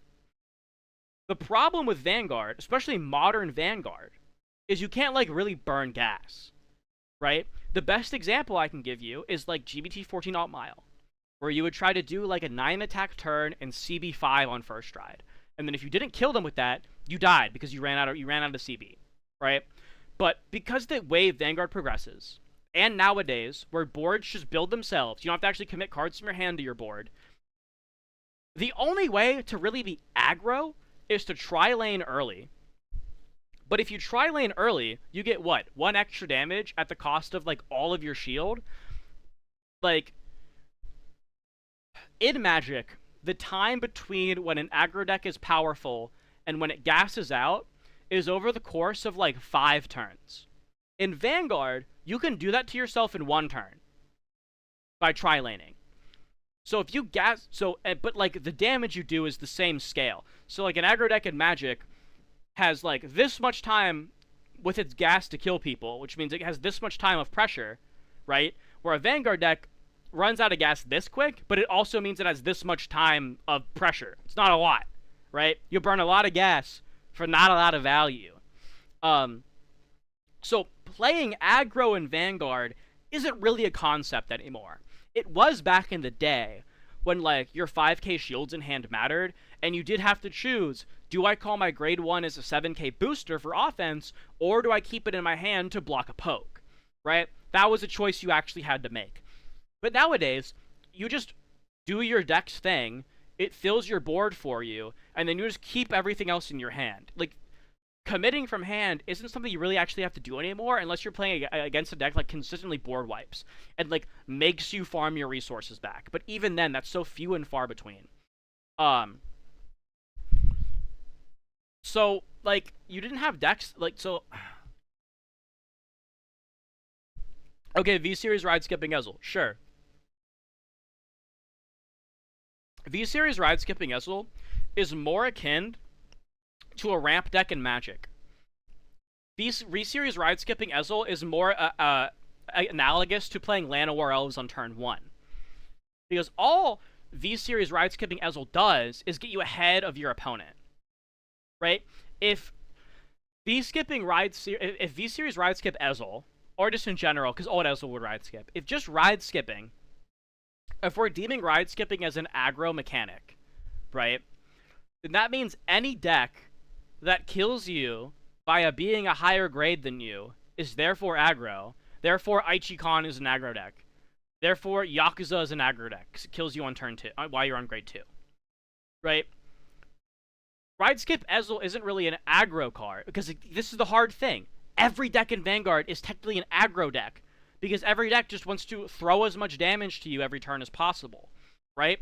You just don't do it super early, because A, there's no real need to do it early, and B, you might end up committing a little too many resources to do it early. But as soon as you hit grade 3, you're just swinging with everything every turn. Right? You can't really have aggro as a concept. So, like, so Ride Skipping acts more like ramp, where all you're doing is you're getting a resource ahead of your opponent. You're getting a step ahead of them. So, sort of like how when you Ride Skip, you're 1 grade higher than your opponent.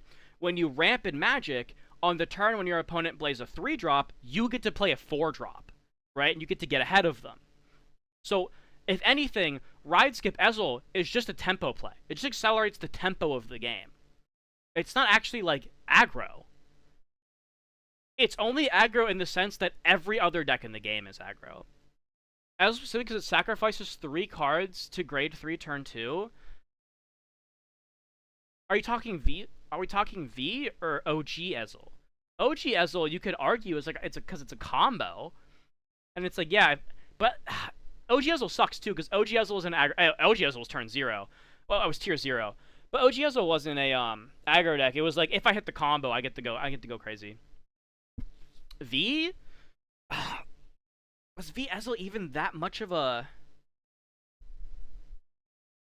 Rewinder? I don't even know what Rewinder does, because it's some Korokoro stuff. How would you describe Rewinder? For context, it is a deck that ramps every turn. Oh, actually, you know what? I'm not even going to talk about it, because that's one of the core problems, is like, how would I classify this deck? You kind of shouldn't. This is where this problem started, was for some reason, people thought they had the need to classify decks into these archetypes. Like, in Magic, classifying decks into these archetypes is extremely helpful, because it informs you of how every deck wants to approach the game, right? But in Vanguard, like, for some reason, people are like, well, Magic has deck types. We have to have it too. But like, you don't need to classify a Vanguard deck as an archetype. It doesn't do anything. Like, it literally doesn't do anything for you. The closest you can get is to like a Vanguard deck and a stun deck. That's all you really get, is a Vanguard deck and a stun deck. That's about as close as you can get. But then you think like stunning in Vanguard. Actually, we'll come back. We'll come back to also, V Riviere, again, does V Riviere even get a classification? I think the classification is just broken, right? It's like, what deck archetype is Mitsurugi in Yu-Gi-Oh? Like, it's just good. It's just powerful, right? V Riv isn't like, it's a crazy aggro deck. It's just like, no, it's just strong, right?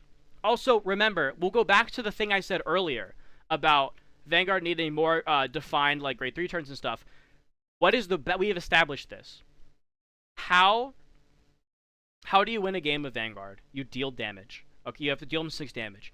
How do you deal 6 damage? Outside of VMAXing them, you have to either give them a number that is so big they can't guard it, or they just decide to take it. Those are the only 2 things you can do to deal damage. Big number, and they go, oh, can't guard, or they just go, you know what, I don't take it. And you could even like classify, like, and stuff like Garter Stretch goes into big number. It's just like number you cannot guard. Whether it's number you can't guard because you don't have the cards for it, number you can't guard because it's so big, or number you can't guard because I have card text that says you cannot guard it in the way that you want it to, right? Is a mid-range deck? Mid-range isn't a thing in Yu-Gi-Oh! Either! You can't, what is a mid-range? It's just whatever I decide a mid-range is. There's no actual definition for mid-range in Yu-Gi-Oh. It's just whatever I decide isn't. Whatever deck doesn't... Well, actually, every deck OTKs you on turn 2. Whatever deck doesn't try to forcefully go second in OTKU, and whatever deck doesn't play 5 back row. Like, that's a mid-range Vanguard deck. It's literally just, well, it doesn't try to force itself to go second to OTKU instantly, and it doesn't set 5, so I guess it's a mid-range deck? Like, it's because mid-range isn't a thing that is applicable to Yu-Gi-Oh! And doesn't need to be applicable, because it doesn't tell you anything. It tells you nothing. If I said, like, here's my Mitsurugi mid-range deck, that doesn't tell you anything about the deck. Like, whatsoever. It's just gonna do Yu-Gi-Oh! Good stuff. But like I was saying with attacking, right, so there are, like 2 ways to deal damage. And obviously, that's how you win the game. So, what are good things to do in Vanguard? Well, it's win the game by dealing damage. There are only 2 ways to deal more damage. It's either with more numbers or more attacks. So there's a clearly defined ceiling on how you win the game. With Magic, what's the goal of Magic? Reduce your life points to 0. There is an infinitesimal amount of ways to do that, right? There's so much more than like just attacking that you can do. So, and because of how combat works in Magic, there's a bunch of different tempo. Like, also, here's the thing, too.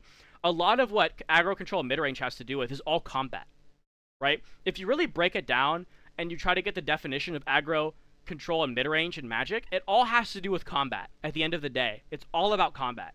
What does Vanguard not have? Combat. We don't have that, right? So, definitionally, control aggro mid-range all has to do, almost unanimously, with how you approach the combat phase in Magic, right? It's, are you trying to swing as often as possible, right? Are you trying to take really good and effective trades in combat and eke out small incremental advantages? Or are you trying to make sure you don't take any damage in combat until you're able to acquire enough resources where you slam a giant bomb that then takes over the battle phase when you want to turn the corner and kill people, right? That's control aggro mid-range, and they all play into each other in different ways that are very important to understand and know going into the game, right? How does a Vanguard deck approach combat? Well, it just tries to throw as many attacks and as many numbers as it can, in whatever clan mechanic gimmicky way that it can do so, right? We never had. So if you actually want, I'm a little disappointed. Be honest, how many years do you think Vanguard has? It's one of the games where its player base is already so committed and entrenched it can't die. It's too big. Once a game has lived for about 10 years, it's one of those like so big it can't die, or like the player base that has been committed from 10 years is just committed for forever. So once they have that pocket, it can't die. Like Final Fantasy, the TCG is very similar. That game is super unpopular, but the player base it does have is very committed and very dedicated. They will keep it alive. The only thing that kills Vanguard is Bushiroad deciding we don't want to make it anymore, right? But like the players aren't going to stop playing it. If players wanted to stop playing Vanguard, they would have done so in V, right?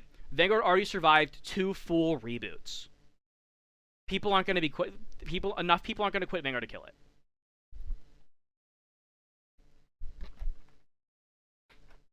I'm actually really disappointed in you guys. No one has brought up the one actual example of control in Vanguard. No one's done it yet. There is a good example of a control deck in Vanguard. No one's brought it up. If we reboot again, that's a different story. Who knows? We've already done it twice. Honestly, I wouldn't be surprised. I think people would honestly stick with it. The people are too committed. I mean, obviously, if they do everything in their power to run it into the ground, then sure. But like, I think it's fine. Darkwing, mean Blade Wings, like Sullivan. You're trying a little too hard. You gotta think broader. You're trying a little too hard. Let me see if I can pull up a web browser. I'd imagine Geese Glen. You're too specific again. You gotta think broader. Y'all are too specific. Think broader. League, window capture. I mean, any of these. Oh wait, no, because it won't. Hold on. I have to actually open a browser source. I don't have a window open. Well, now. There we go. Get rid of my bingo. While y'all are still guessing. When you guys been to play Vanguard back in anywhere there. Oh, dude, I have all the Vanguard slander you could need. Prisoner Glendios, honestly, again, thinking too specific. Sajita, thinking too specific. The one clan that can discard at the start of Vanguard, also too specific. Pure Light doesn't come up. One of the most control decks, also too specific. How is Pure Light a control deck? That's a deck that just kills you on turn 4. It goes. I actually hate that so much. It doesn't even use the prison. All Pure Light does, I mean, especially before we got the new Seraph, was it goes turn 4, Trishula you, call 263k rear guards with crit that both swing twice. And it puts you at 4 and goes 63k and a crit, 63k and a crit, 63k and a crit, 63k and a crit. So all that and that deck it just blows you to smithereens. Right? On paper, and then like theoretically, Pure Light could be maybe like it's like theorized as a control deck, right, in some like apparitional world, but in reality it just throws 63k and a crit at you 5 times, and that's how you always die. At the end of the game, there's no card in G. Nope, no one has said it. No one has said it. Again, you're thinking a little too specific. I'm going to reveal the answer. I'm going to reveal the answer to the closest thing to a control deck in Vanguard in 3, 2, 1. I didn't hit the transition button. It's gifts. It is the protect marker. There we go. There's a delay. There's a bit of a delay, so I'm going to say you got it before I swapped. Empire Youth, I'm going to say that you got it before I swapped because there's a bit of a delay. Congratulations. You got it. My camera is a little large for my liking. I'm going to shrink it down. There we go. You got it. It's protect markers. It's the protect markers. And I'll explain why. Because I don't know, everyone is consumed with this idea that control equals defense, right? And I know that in basketball they say defense wins championships, but that's not true in card games, right? Let's think about it real quick. Even in Vanguard terms, let's think about it. What does defense in Vanguard do? What does it get you? Right? Deleters? Oh, no, not deleters. What does defense in Vanguard get you? I mean, it gets you more turns, okay? More turns to do what? You mean, let's talk about, so is Vanguard the same spot as Digimon every deck in the meta is tier 0? No. I mean, Vanguard always has, that's a good one. Gives you double loss. That's actually legit a good answer. That's where I'm going. It's not like, I mean, Vanguard always will have clearly defined best decks because of how the game operates. It's so linear. There's clearly established things that you can be doing that are the best. But it's not like always tier 0. It's just like tier 0 twice a year. No, we're talking about how there is no such thing as control aggro and mid-range in Vanguard. Nor is it true in like Yu-Gi-Oh! Or a bunch of other games that it gets applied to in ways that it should not be applied. But yeah, so what does defense get you? Longevity. Good. Great answer. It gets you longevity. It gets you more turns. More turns to do what? Let's talk about one of the greatest defense decks in the entire game. One of the best defense decks ever made. Where's a good unit to pull up for this? Sure, this guy. Anybody played during G? Anybody remember OTT during G? Right? The OTT is the perfect case study for this. Right? Who remembers OTT during G? Probably not a lot of people. Because this deck was terrible. This deck was so bad. Right? This deck was unplayable garbage. You know what it did? It drew cards. It drew a lot of cards. And everyone nowadays would tell you drawing cards in Vanguard is broken. Drawing cards is so good. And OTT drew so many cards. You'd have like 20 card hands. That might be a bit of an exaggeration. But you'd basically have 20 card hands. And this was back in the day when Vanguard had actual defense, right? OTT had monster hands. It was crazy. They drew so many cards.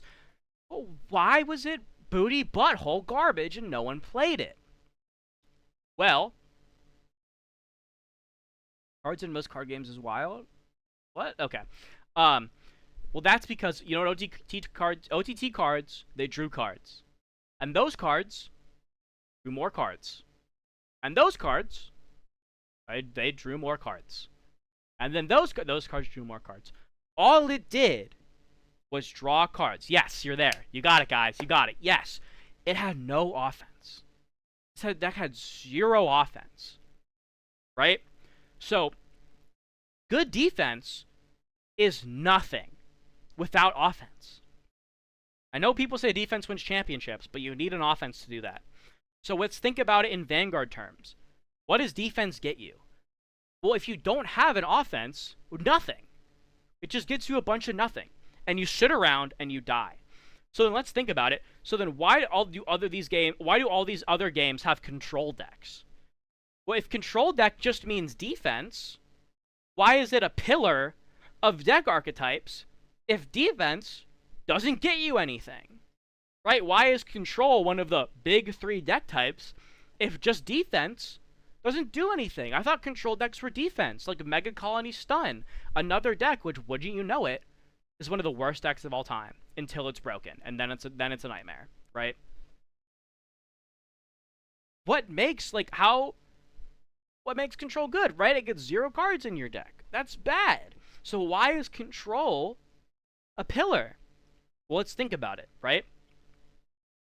What classifies a deck as, or what's the word I'm looking for? What classifies a deck as control, aggro, and mid-range? Well, it's how you win the game, right? Aggro is trying to win as fast as possible, right? It's going to take the pool of resource. The fact that Magic has, the only reason control, aggro, mid-range is even a thing is because Magic has, like, mana. Or has some sort of expendable resource. I guess you could say any game with cards, as long as it functions in a specific way, can do this too. Any kind of resource. Cards, I guess, count too. Aggro decks try to expend as many of their resources as they can as fast as possible to kill you as fast as possible, at the detriment of, if they don't, they will run out of steam well before you do, and will just completely fall off and die. Right? How does a mid-range deck want to win the game? Well, mid-range decks want to play basically good fundamentals, right?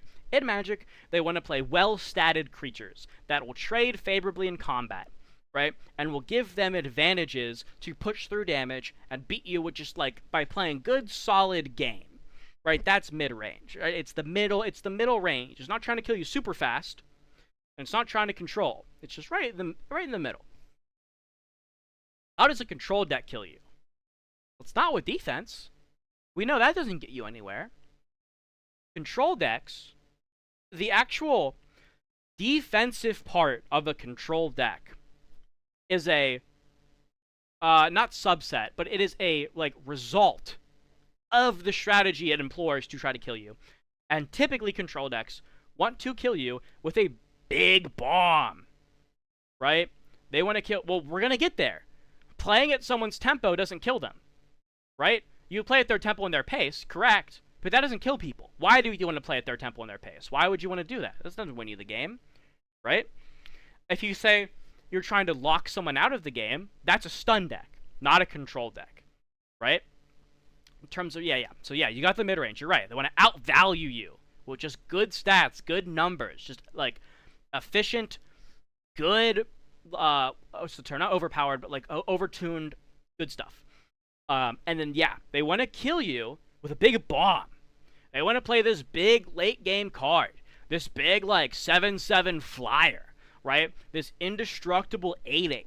This just massive threat that once it hits the board, if you don't answer it, you're dead. All right? What's the problem with that? The big thing. It's going to take time to build up enough resources to play the big thing. So what is our goal as a control player? Well, it's to get to the big thing. How do we get to the big thing? Well, let's just make sure we get to the big thing, and we do that by controlling the game, right? That's why we make people play at our tempo and our pace, is because we want to maneuver the game state into the exact position we want it in, right? The aggro player's preferred position is just you dead. That's their preferred game. Their preferred game state is you on the floor with 0 life points, right? And they're just going to go as fast as freaking possible, right? Mid-range's preferred game state is them having just a better board state than you, having a good advantage over you, or having pressure, right? Having the tempo. That's what mid-range wants. Control wants to be able to slam its giant bomb, right? Glass Knight has Wincon, Glass can put the trigger back, Longevity Rose has Crest Knight Rose, Riddick defense, right? Deck out is tough. It only exists in certain games like Vanguard where you draw enough to make it relevant. Like, in Magic, you don't draw enough cards to deck people out, so you have to purposely rip cards out of their deck by milling them. Right? So, like, you could say a stall deck... So, like, Vanguard has more applicable stall decks because you draw so many cards, you can actually deck out a little more reliably. So decks having tools to, like, refresh their deck and make it bigger is a bit more applicable. That's a thing that is more unique to Vanguard. And is why we have a bunch of, like, stall decks. Right, yeah, you're starting to get it. Every deck, and Vanguard, every deck's just trying to kill you every turn. They just want to take cards out of your hand, right? In Magic, like, a mid-range deck, I can't kill you on turn 2. And a lot of times, trying to kill you on... Here's the thing, too. In Magic, if I try to kill you as soon as possible, right, I have to give up defense. I have to turn my creatures sideways, so they can't block and play defense. So if I try to kill you, and I don't win that race, I lose the game. So a lot of times, and you can see if you're going to lose the race or not, so you don't want to enter the race, right? So trying to kill people is an actual choice that you have to make. In Vanguard, you get to attack with all of your creatures at 0 consequence, right? The only possible resource investment is like how much you counterblast to get more numbers or more attacks, right? And most decks have enough, like, resource replenishment to just do it as much as they possibly can. So every deck in Vanguard is just trying to push as much as it can whenever it can. Like, that is, like, reasonably efficient, right? Control aggro mid-range decks don't really get that option. Only aggro decks get to do that. And so in Vanguard, technically every deck is an aggro deck because every deck just wants to kill you. So it's technically a stall deck that lowers the opponent's drive every turn. Okay, well, remember, we're saying that, like, okay, we're going back to when this conversation started, where there is a big difference between stall and control. And you'll hear this even in Magic. There are stall... In Magic, they call them either stun decks or, like, lock decks.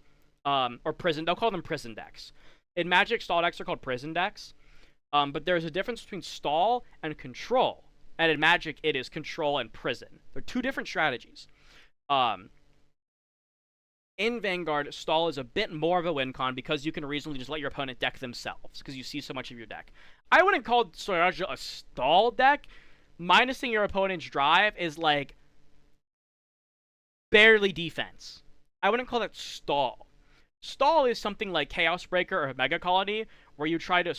Mega Colony is just bad retire. Let's be honest. Mega Colony is just bad retire. But, like, Link Joker is a stall deck because it just wants your opponent to essentially pass their turn. That's kind of, like, the goal. Talking about Glendios or Yotsuba. Okay, again, more stall, right? Yotsuba is stall. She's just trying, and she does it. Yotsuba's a prison deck. We can talk about prison. I guess I can come back to OTT. I'll come back to the OTT example later. We'll take a little detour. Let's take a little detour to talk about stall, okay? And why stall is different than control. Control, as I was kind of getting to, its goal is to progress to a specific, like, bomb that takes over the game.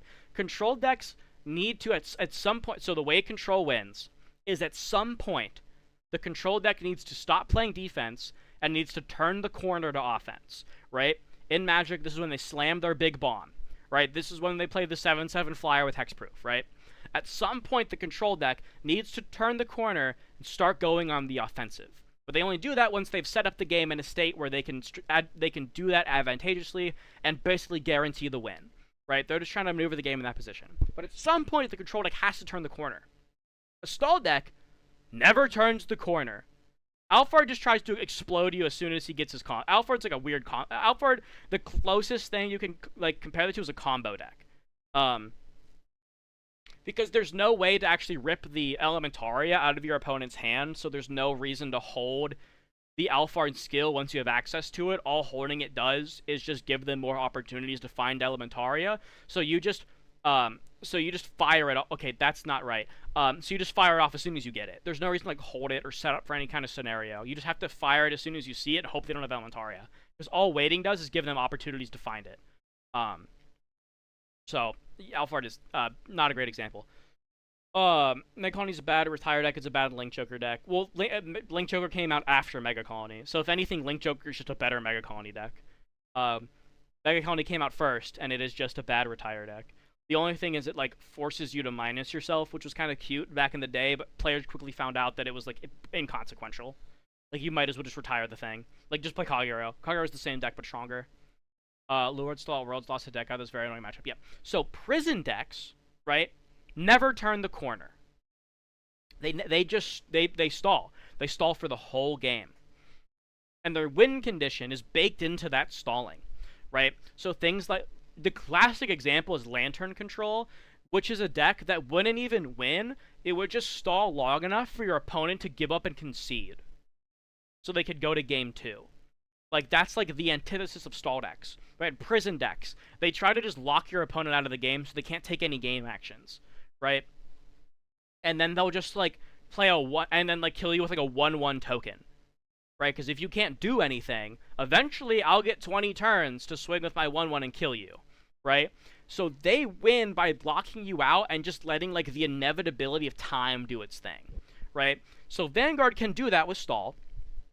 Things like Yotsuba and Glendios try to play prison and lock your opponent out of their resources by not giving them any damage, right? So they can't actually mount an offense. You just sit there and eventually you just naturally hit your win con. Things like Night Rose and Stall Luard just try to stay alive until you deck yourself out, because like Luard has ways to, and Night Rose both have ways to refill their deck, right? They're just going to beat you with time, right? That's a stall deck. It's not really a control deck. Like, when you think about it, you're not really like controlling the game. You can like argue maybe you are in some weird like overhead definition, but you're not really like controlling the game. You're just like taking away the ball from you're just taking your opponent's ball and going home. Like there's just no game, right? You're not controlling the game. There just is no game. It's no games. Unlimited bacon, but no games. That's what a prison deck is. A control deck wants to control the game. It wants to like stifle their opponent, make them trip up, make them so they can't like mount like the offense they want to mount. It's controlling the game. Stall just says there's no game. You don't get to play. I'm just taking your ball. You don't get the opportunity to take an action, right? Or at least not a good action, right? And then those decks just try to like inevitably, all card games have a system built in where you will just, given an infinite amount of time, you will just eventually lose the game to the game itself, right? In this case, right, decking yourself out. So they just win via inevitability, right? That's not really a control deck. Control deck wants to maneuver the game state to its like specific win condition. So I'm going to give you the Vanguard example. No one really brought this up. This is the Vanguard example, right? So we established that OTT, bad control deck because it had no win condition. It was playing defense, but for no reason, to no end. It just drew cards for the sake of drawing cards, and it had no offense, and it couldn't win games, and it would just die. Because eventually your opponent would eat through the hand, or you deck yourself because you drew so many cards, right? So now, chat, tell me, what would OTT need to be powerful? Before I pull this up, what would OTT need to be good, right, as a control deck? What is OTT, what is it missing? What is this deck missing? There we go. What is the Oracle Think Tank deck missing as a control deck? If it wanted to be a control deck, what is it missing? Ichikashima. Okay, come on. We'll take it. A card that wins the game, right? I guess, yeah, GB8 that wins the game. It's missing a card that wins the game, right? What are they playing towards? What is the purpose of drawing all these cards and having all this defense? What is the point? What are we progressing towards? How do we turn the corner and win, right? Well, OTT never got that answer till 2018, when finally OTT was awarded a win con, and we got to see what an actual like control deck in Vanguard looks like. And we got everyone's favorite little buddy, Victorious Deer. Now we had a control deck on our hands. This is the closest thing Vanguard has to a control deck, and this is the closest thing to a control finisher in Vanguard. Right? Victorious Deer. So it's Vanguard. We want to kill our opponent as soon as possible, right? How do we kill them in OTT? OTT doesn't really have a win con. But we do have Victorious Deer. What does Victorious Deer say? Well, we have to Soul Blast 2 grade 3s. Victorious Deer says win the first. Let's. Victorious Deer says win the game, right? What does Victorious Deer say? It says win the game. All right, that's our win con. That's what we're looking for. That's how we win the game. All right, what is the cost to win the game? Oh, I have to Soul Blast 2 grade 3s. Okay, and then have like enough triggers in our top 7 to like hit it, whatever. But that doesn't really matter. We got to Soul Blast 2 grade 3s. Now, we don't have a way to Soul Charge grade 3s. We don't have a way to cheat them in there. It looks like we're gonna have to wait. You did miss a lot. It looks like, hey, but this is gonna get posted on YouTube. You can go back and watch it. It looks like we're gonna have to wait until we have 2 grade 3s in our soul to activate this skill. So that means, yes, turn 5. We have to wait until turn 5 at the earliest, right? That means, chat, we need to make it to turn 5. We need a way to get to turn 5. How do we get to turn 5? That's where playing defense comes in. We get to turn 5 by generating protect markers, by stacking triggers on top of our deck and pressuring our opponent, taking cards out of their hand, and generating a bunch of protect markers so we can have the defense that we need to make it to our kill turn.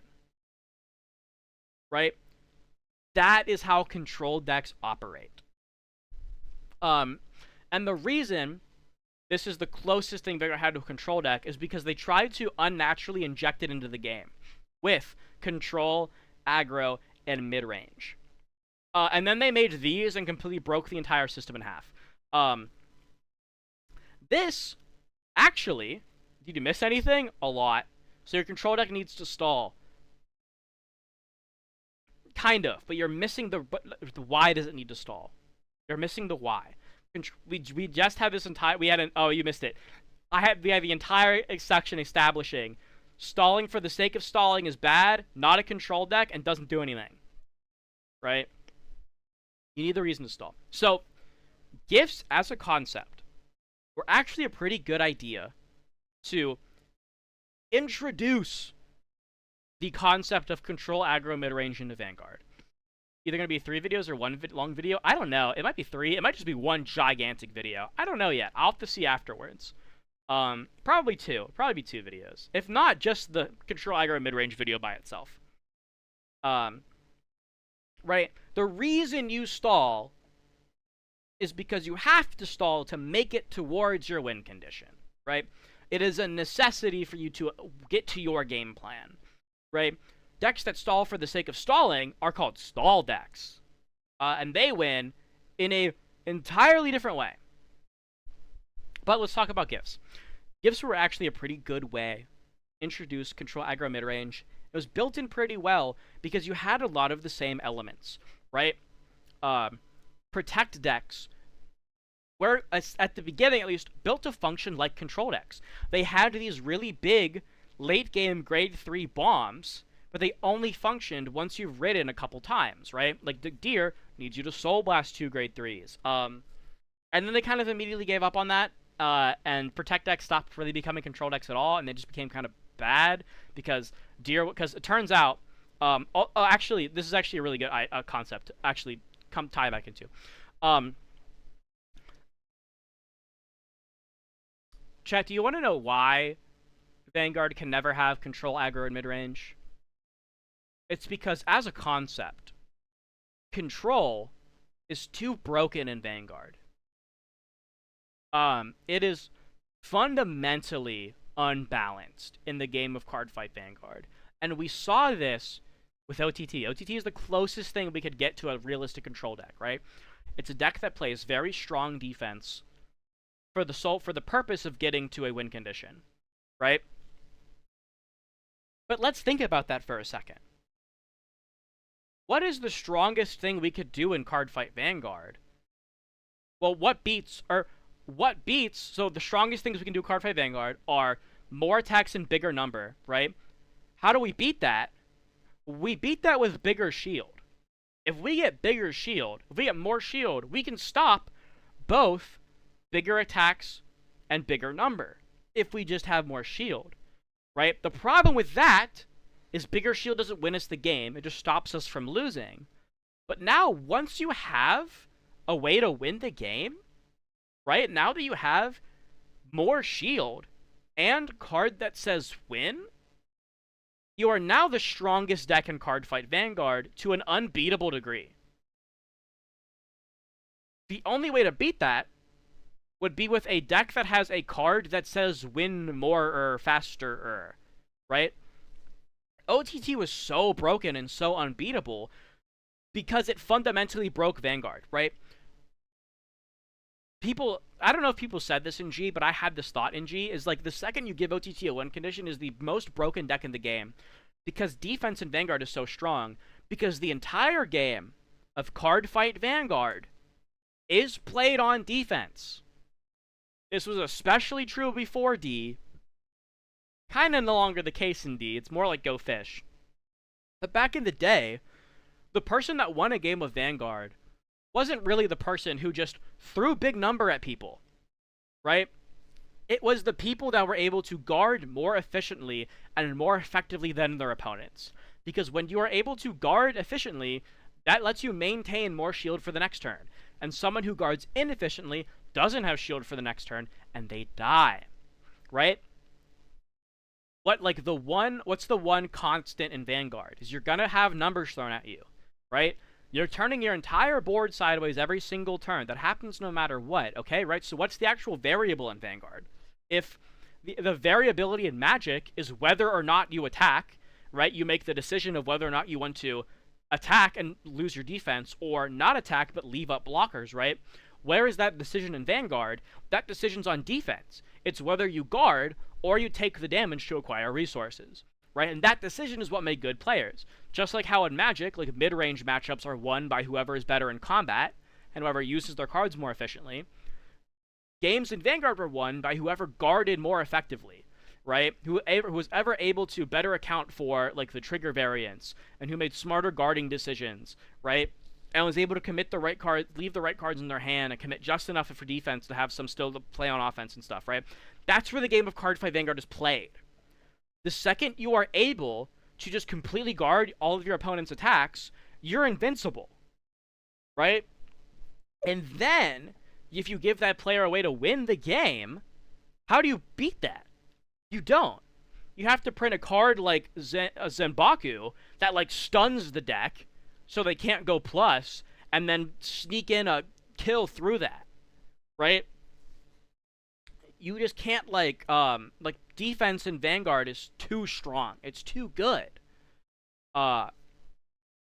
It's too powerful, and we saw that the second we got Deer, and we see every deck since then either doesn't have as much defense as OTT or doesn't have as strong of a win condition as OTT. And that's what made Protect kind of balance out in formats, but it's also why Protect was never like a top tier deck ever again, for the most part. And any Protect deck that was top tier played like a funky Force deck.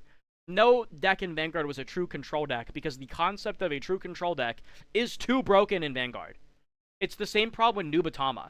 OG Nubatama was so broken because hand ripping as a concept is much more broken in Vanguard than it is in any other game, because shield value is such an important aspect of the game and is how you keep yourself alive. If you can just rip that out of your opponent, you completely break the whole like balance of the game, right? You can't, like, hand ripping in Vanguard, too strong. You can't do it. It's too much of an advantage. And Protect, in the context of a true control deck, is in a similar situation. It is too powerful conceptually, right? But to their credit, they tried their best. I think, honestly, Vanguard Q4 is the perfect example of what like realistic control aggro and mid-range would look like in Vanguard. Because mid-range, Force is fine. You get an extra 1k. You have a bit more numbers over your opponent. You can threaten more numbers and take more cards out of their hand guard-wise. Like, it's mid-range. Excel was great. A great example of aggro. It is more attacks, but at the cost of your resources in hand. Because we know Nova Grappler was butthole. Because it couldn't fill... You had all these Excel circles, but you didn't have the cards in hand to fill them. right? Calling to an Excel circle took resources out of you. You had to gas out. But as we see, what happens when you gas out in Vanguard is you die instantly because you don't have shield, right? In Magic, spending all your mana on stuff doesn't really take away your defenses, right? That's just your creatures on board. But in Vanguard, spending your cards on things takes shield out of your hand, and that takes away your defenses. So, Perfect Riser got stuck in this really weird spot of like, do I do I just dump my hand on the Excel board and still not make that many numbers because I'm just going wide and then I die immediately on my opponent's turn? Or do I save like a decent enough amount of shield in my hand to live, but then I don't have a board and I can't do anything? You just get stuck in the middle, right? Vanguard doesn't really have a way to like spend a lot of your resources to gain offense in a way that isn't instantly detrimental to you, and you just die immediately, right? So this is honestly kind of the best example of what aggro would look like in Vanguard. And then as we saw, they immediately broke the concept of aggro in that you have to trade your resources for aggression. Oh, we'll just pick Excel 2 and make you have to not lose any resources and still be aggressive. And then we saw there was a meta Excel deck every set, almost. Like, they had to be almost bad. Excel decks had to be really bad to not be meta, right?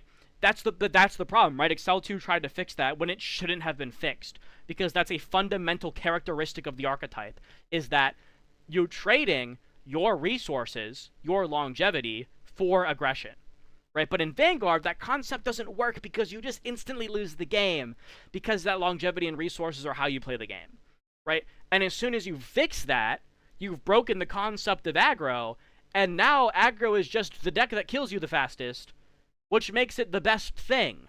The reason aggro isn't the best thing in Magic is because decks can outpace its gas and tank it, right? But, and also, like, we have to understand, right? What is the best thing you can do in a card game? It's win the card game. How's the best way to do that? Do it as fast as possible, right? This is why mono red is always the deck in Magic. That's why mono red will always be at least somewhat viable, because winning the game as fast as possible will always be a semi-viable strategy. So that's why aggro is like a constant in all TCGs, right? But it's balanced by the fact that it costs all your gas and resources, and any mid-range deck is going to outpace it. It's also how the triangle works, right? Mid-range beats aggro because it can just tank the aggro, right? But aggro beats control because aggro kills control before control can get like set up and established and get the game plan online. Aggro just throws too many cards at them too fast and they die. But control beats mid-range because mid-range plays slow enough that control is able to one-for-one them and establish the pace of the game and make it to that late game, because mid-range also kind of wants to go to the kind of late game to drop 4 and 5 drops. Control just has to go a couple turns past that to drop their 7 and 8 drops. That's how that triangle works. But the triangle can't really exist in Vanguard because every deck just wants to kill you as fast as possible. Every deck just wants to push as much damage and as many numbers as it can every single turn of the game.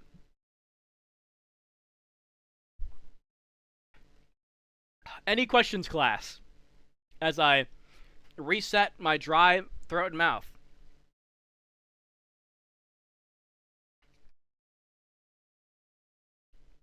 Basically, the TLDR is aggro, control, mid-range don't exist in Vanguard because every Vanguard deck is fundamentally an aggro deck.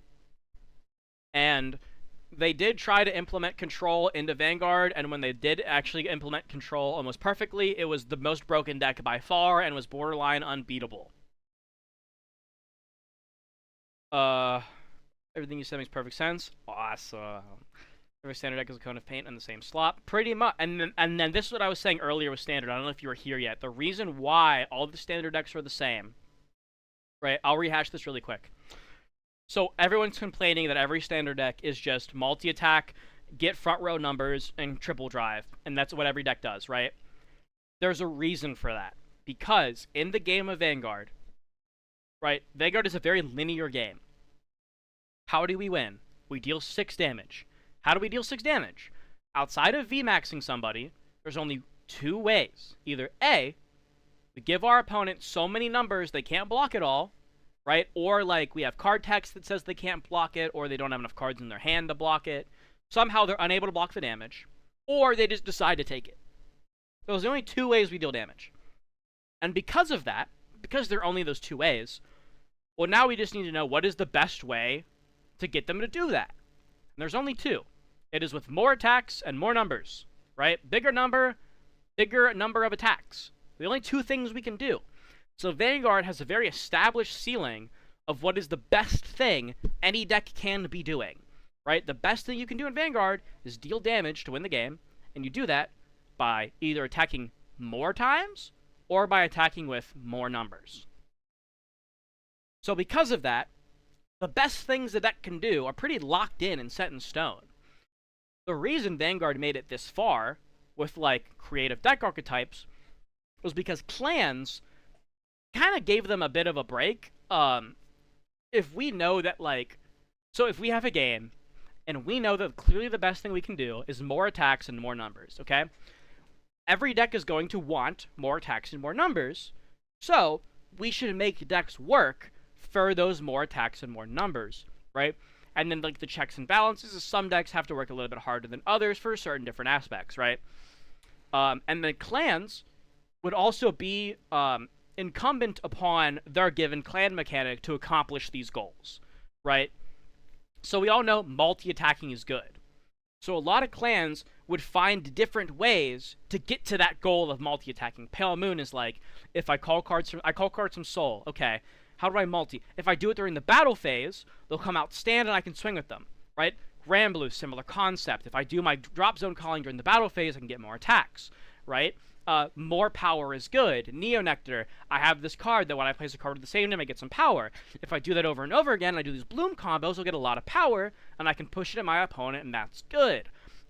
More power, more good. D-Police. We like to put a lot of power on the Vanguard. Okay, if we just concentrate all of our skills onto the Vanguard, we can then make the Vanguard so big that our opponent can't possibly guard the one attack, right? They all have the same goal, but all different ways to do it. And that's what made Vanguard feel a little bit creative. Every deck had to find its own way to do the two best things. The problem is when they got rid of clans, and they got the standard. The second you print any deck that just says, give the front row power and multi-attack for free, I guess. The second you print a deck that just multi-attacks with power, right? Because Vanguard doesn't have rotation, or anything like that, the only way to get cards out of the format is to just ban them. Every subsequent deck you print after that, in order to stay competitive, has to also just multi-attack with power. And as they keep doing that, it just all kind of like folds in on itself until we get to the point where every deck just says, give front row power and restand. And that's what we're seeing in Standard now, is every unit just says, gimmick thing, and then, oh, by the way, restand during the battle phase. Like, long gone are the days of having to cheat restands and having, like, Nova Grappler and Aqua Force being the only decks that could really just raw restand a unit. Every deck had to cheat it out to multi-attack. Long gone. Every rearguard now just says, just restand it. Every rearguard's a Nova Grappler unit now. And we also saw this towards the end of G, too, where every rearguard kind of just became a Nova Grappler unit and an Aqua Force unit, and that made those clans kind of awkward. But they found ways to make Aqua Force really cool, and then kind of Nova Grappler to an extent. But yeah, so like they're just kind of stuck now because the best things you can be doing are multi-attacking with power. Every deck just kind of does that. And if you try to make any deck work for it now, any deck that has to work for the multi-attack is just going to be inferior to the card that just says EB3 restand this thing. So they just like can't really print crazy gimmicks anymore. So they've kind of pigeonholed themselves. And that's where the whole initial conversation of, like, Vanguard needs more potent kill turns kind of came into play. I get that, but in G felt so different and amazing. All their own unique... yeah, right? Everything felt unique, and they all had their own way. Because, like, the trick is that a multi-attacking and more power should be, like, the ceiling. That's the gold standard. And every deck should have to work its way to that standard. But now our problem is we're starting there. And now that we're starting at multi-attack restand, we're already at the ceiling. So it's like, what more do you do? The only more you can do is just more power and more multi-attack. So they're just kind of stuck. They're stuck at the top. You have to have everything start at the bottom and find its way to the top. And that's where, like, the fun of the game comes from, is finding your way to get to that ceiling to then force your opponent to guard and play that defense game. But it's just kind of how it be. Nations is a concept with a mix and match of any card than any nation, but once you... Oh, yeah, ancient... I have a whole video on nations. If you want to watch it, it's kind of buried on the channel. It's really old. But I have a whole video essay on nations that's pretty solid, explains a lot of this. It's just, yeah, it's tough. I forget what it's called. It's like nations, like cool concept, terrible execution or something. Because nations were a really cool concept. They could have been neat, but they just made it clans 2.0, but also took all the flavor out of it somehow. It was really weird. Yeah, so I don't know if I want to say excited. I am, what's the word I'm looking at? Not patiently optimistic, but I am keeping my expectations low, but still optimistic just to see how the game changes after D in 2027. I'll always be curious. I always have this hope in the back of my mind that maybe somehow they fix Vanguard and the world is saved. But I know in the back, I know in my heart of hearts that it's just gonna be something stupid and dumb again, like the Overtrigger. But who knows? Maybe they fix Standard. Maybe post D is actually peak Vanguard. Who knows? It just kind of reminds me of how if a V card said while your opponent's on grade 3 and everyone immediately threw the card away and said it was bad. Yeah, right. But it's like, that's kind of important, so because cards started getting really strong, and now if you have a card that just works, going first is really broken because you just kill their opponent while they're at a stat disadvantage to you. So your first grade 3 turn becomes bananas. And again, V had a similar problem of like you just do the same turn over and over and over again. So if you can do that while before your opponent's like ready, it's really broken. So you do have to kind of gatekeep some skills to like you and your opponent being on a semi-even power level. But yeah, it's just like awkward and tough and bad. It's weird though, because despite every deck almost doing the same thing, I don't feel that way when I play different decks. I mean, that's good if you don't feel that. That's awesome. I mean, I'm happy for you. And technically, like Vanguard is, to be fair, guys, like Vanguard has always been like this from its core conception. Like multi-attack power has always been the best thing you can do. It's just that decks either A, didn't really do it that often, or B, had very unique ways of accomplishing that goal. At least until like late G. Late G it started to get really sloppy, and then V was pretty sloppy, but you still had clans to save you. But then once Nations came out, there was no, like, clans were a built-in constraint that Bushy designers had to include for like thematic reasons.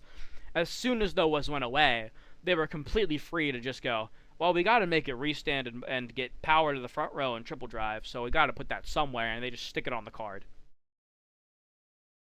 But to be fair, that's been a thing since the start of Vanguard.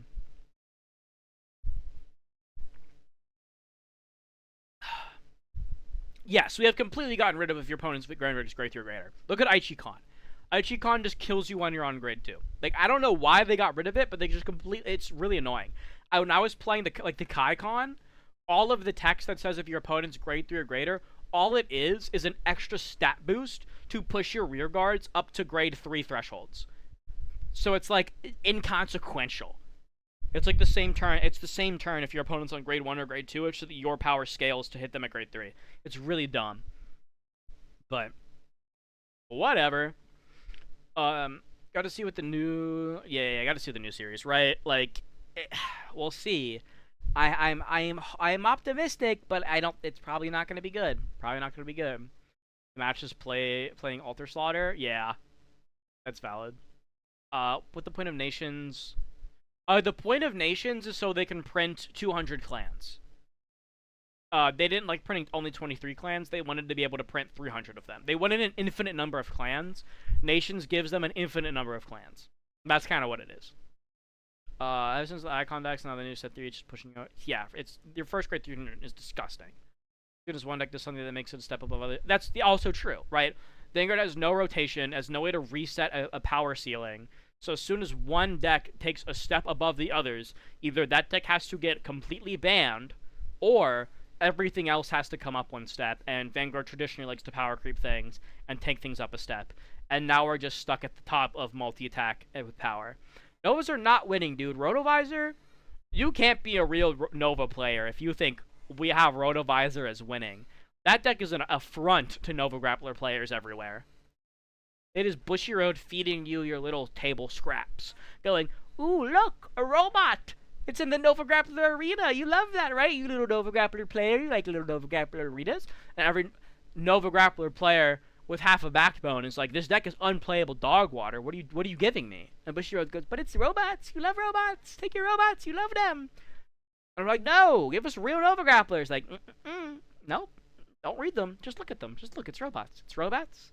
The arena says Nova Grappler on it. Like, what more could you want? I don't know, maybe a deck that worked. So, I mean, my bad, I guess. Jeez. Divine Skills need it first. I mean, once per games are, like, cool. So just because I love Victor and I'm playing a premium from the looks of it, you're never going to get it because there are too many attacks and standard to handle. Yeah, like, I mean, they could give us Victor, but it would just, like, be more. And that's the one thing, too, like, this happened at End of G, too, where, like, every deck started multi-attacking and drawing cards, so, like, decks like Nova Grappler and Aqua Force were like, what are we supposed to do? Every deck has our gimmick now.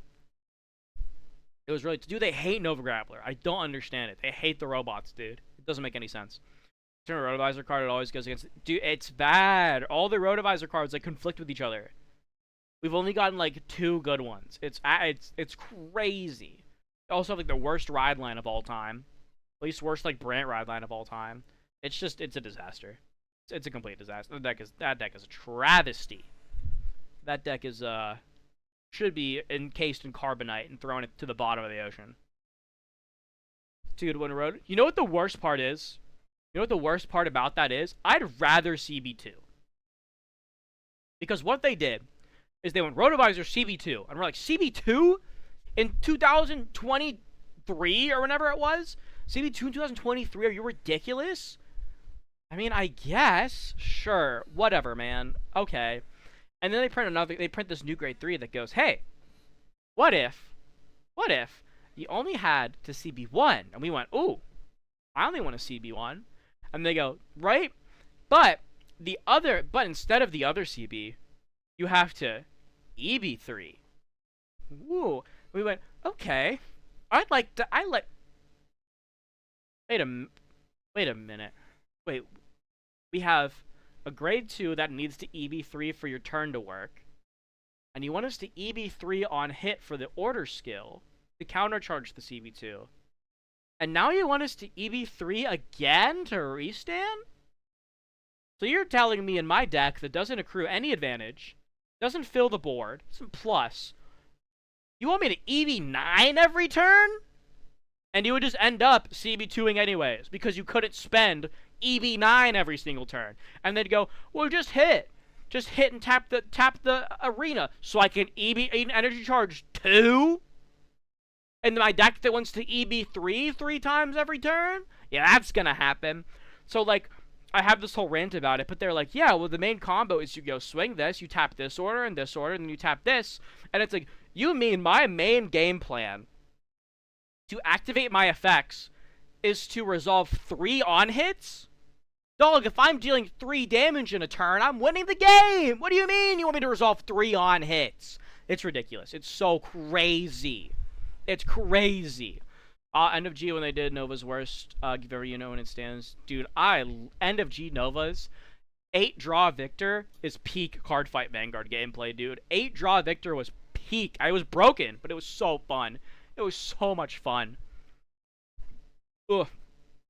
I'm a Roto main, and the main game plan is to go second, have 3 CV, have 1 arena in hand, with the new problem on 3. Yeah, right? Like, that's so much for so little. It's awful. Or die in grade 2 because you have arenas or grade 3. Yeah, or you could be me. You can just be me in my first ever game with Rotovisor. The first ever game I played with Rotovisor, my first 2 damage were 2 arenas. This was back when we only had 4 arenas. My first 2 damage, double arena. I was livid. Rotovisor effect should have Shadow Stitch restanders. That would be great. If they had some Shadow Stitch restanders, that would actually be really cool. Because now you gotta make a choice. Do you want me to resolve my on-hit, which is already really bad, or get a free restand? Makes your on-hits more resolvable, but it's still, like, kind of garbage. Which is really unfortunate. Do I have... Wait, I should have it somewhere. I do have the best Rotovisor card. Let me see if I can find it. Grade 1 Arena would also be really good. Is it in this pile? Wait, no, chat. I swear I have the... I'm sitting right next to the fan. Sorry, gang. Where did I put it? I mean, I definitely didn't lose the deck. That would be crazy. It should be somewhere. I, like, just saw it 2 days ago when I was going through and looking for stuff.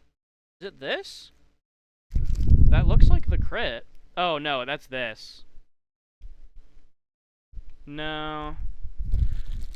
Balls, chat. Where did I put my deck? Uh-oh.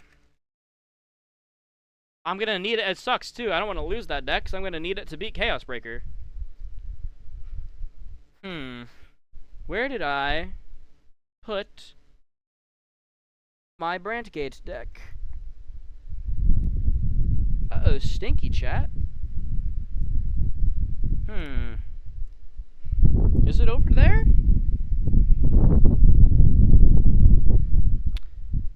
Unless it's right here. It shouldn't be. No, it's not. It's also not in the pile, right? Sorry, chat. I swear I'm coming back in like 3 seconds. I just gotta dig through this to make sure that's... Okay, if that was in there, that would be actually a problem. Alright, we're good. It's somewhere. Alright, well, I lost a Rotovisor card. It's somewhere. I'll find it later. Not a big problem right now. Maybe a problem later, but for right now, we're fine. I do kind of want to know where that went, though. I think it's... Is it over there? It might be in that box. I just dug past it when I was looking for other things. It's either in that stack or in that box. Oh well, I'll find it later. New Doe reference turned into the promo pretty helpful. The promo was not terrible. Great overall is quite good. We just need a new Vanguard and maybe a better... It's tough, right? It's like, you're getting some, like, okay support, but the actual core deck is still garbage, so, like, it's not... It's, like, helpful, but you're putting sprinkles on turds. So, you know, that's, like, the best you can ask for. But, yeah. Oh, now I gotta edit those... Now I gotta edit that rant. I'm actually not gonna edit it. I'm just gonna post it. But yeah, I don't know. That had been driving me up a wall for like years. When people would be like, "Man, I really like my new Vanguard control deck," and it's like, that's not a thing in the game. It's not a thing. There's like stun decks. There's stall decks, right? That's fair. But the deck out decks. It's not a control deck. And it also like control doesn't exist in Vanguard because you can't like control. Like there's no interact. Also, you're talking about control in a game that doesn't have interaction.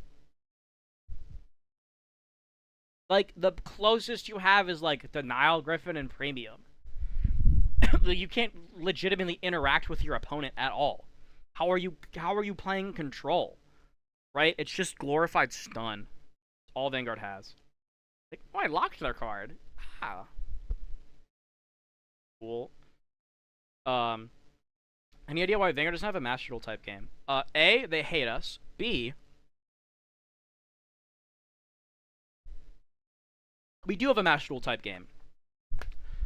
It's called, Burn decks don't exist in burn cards, yeah, pretty much. We do have an official sim. We have a Master Duel.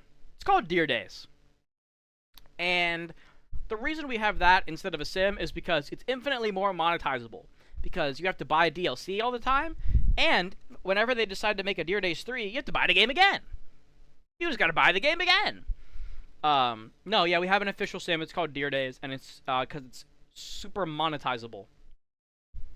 Even though Master Duel makes, like, 95% of, like, Konami or Yu-Gi-Oh's revenue. I don't remember which one it is. But, like, 90% or 95% of Yu-Gi-Oh's revenue is from Master Duel. So, a Vanguard sim would probably do just as well as Deer Days, but... They hate us, so that's all we get. Oh well. What do you call a deck that retires a lot then? Those decks don't really exist, but like... Okay. Picture this. You have board. I blow up your board. Next turn. You like CB1 Soul Blast 1 and you have board again. What have I done? Right? Interacting with your opponent's board, especially from different places, their way of thinking is having an official sim put people away. I think that is their excuse to not make a physical sim. I don't think they're actually concerned with that whatsoever.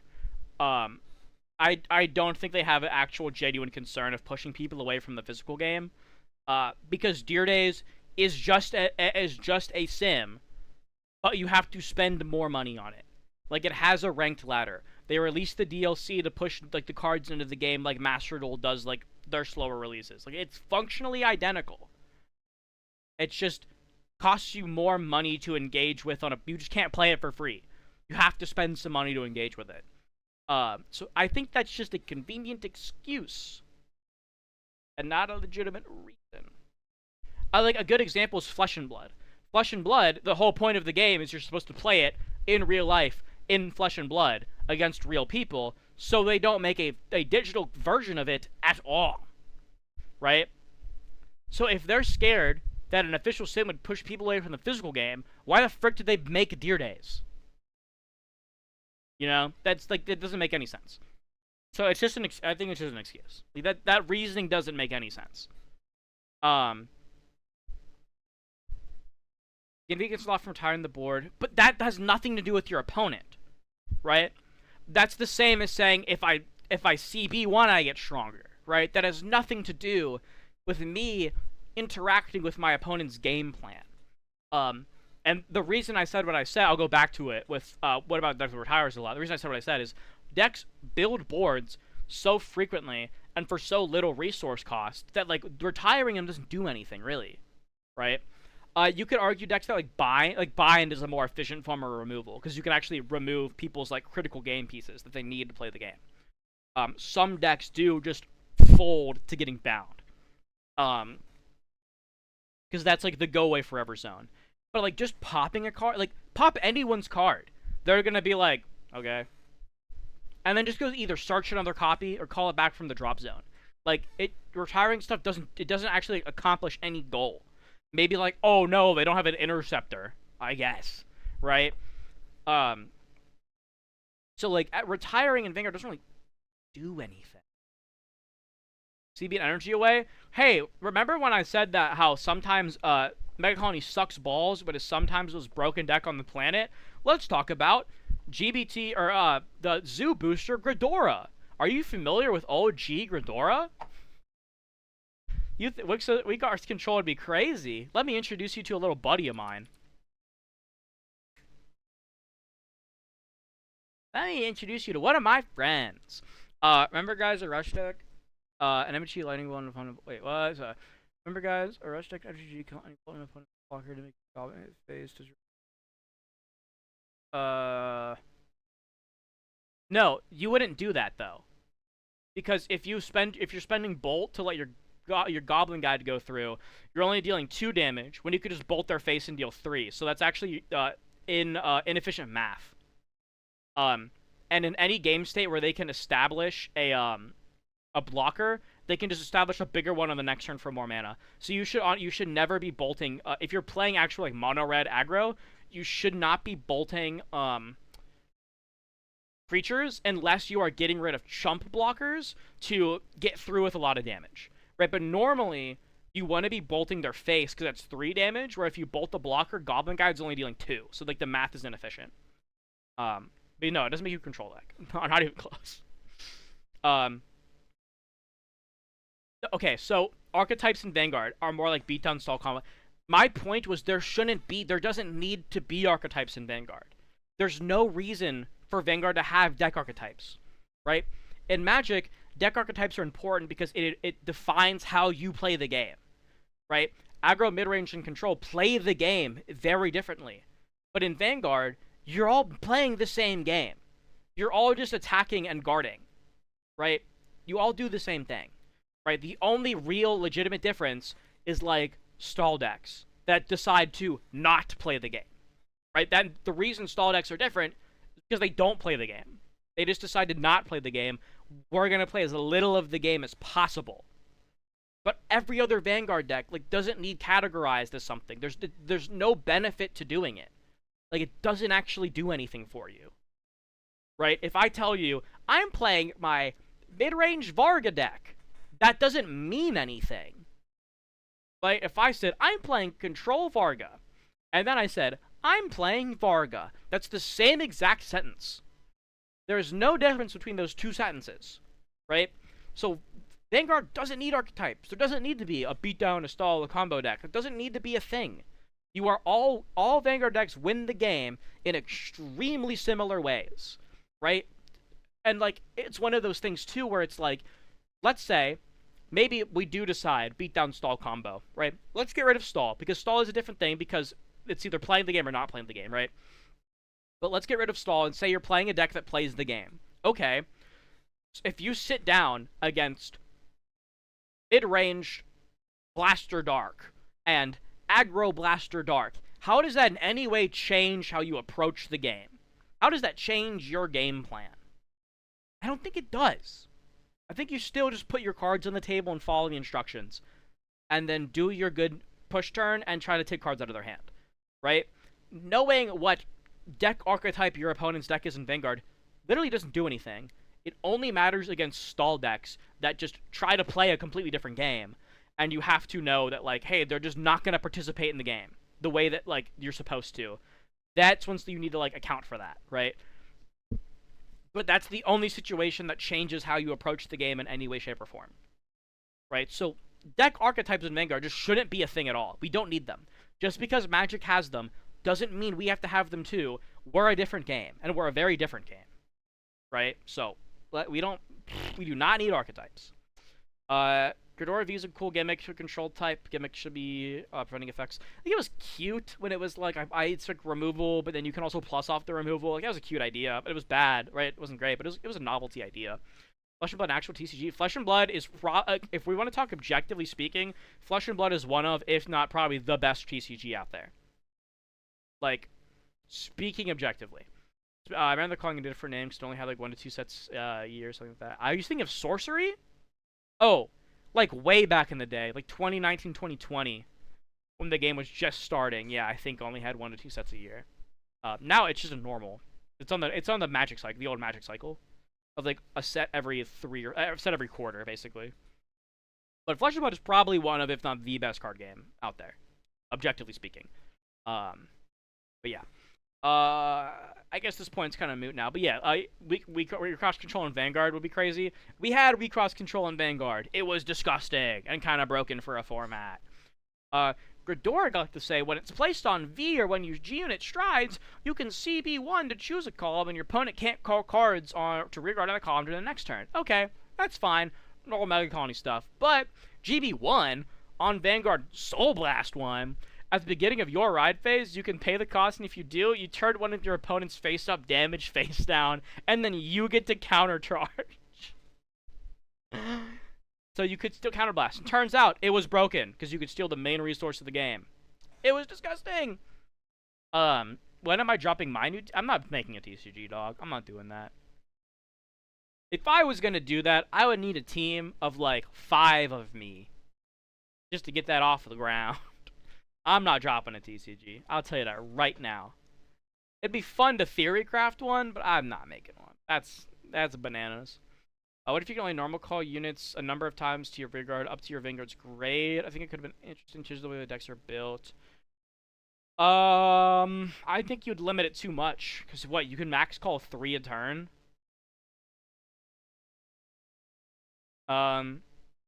Still multi-attack.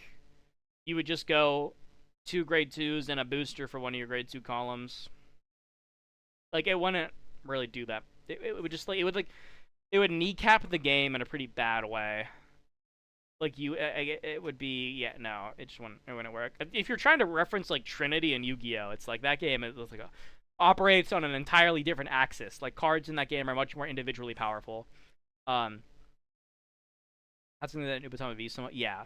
Like, you kneecap the game in a way that is not, like, interesting, like, at all. It just kind of, like, slows it down for the sake of slowing it down.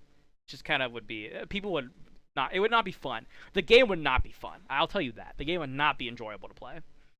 Vanguard already has enough of the number of normal calls. It's already, like, baked into your amount of rearguard circles.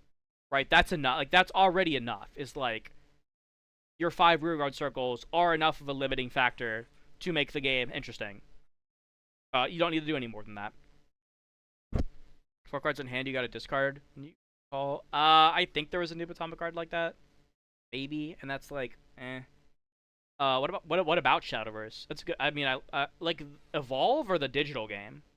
And what about it? What do you want about Shadowverse? I'm not sure what you're asking me there.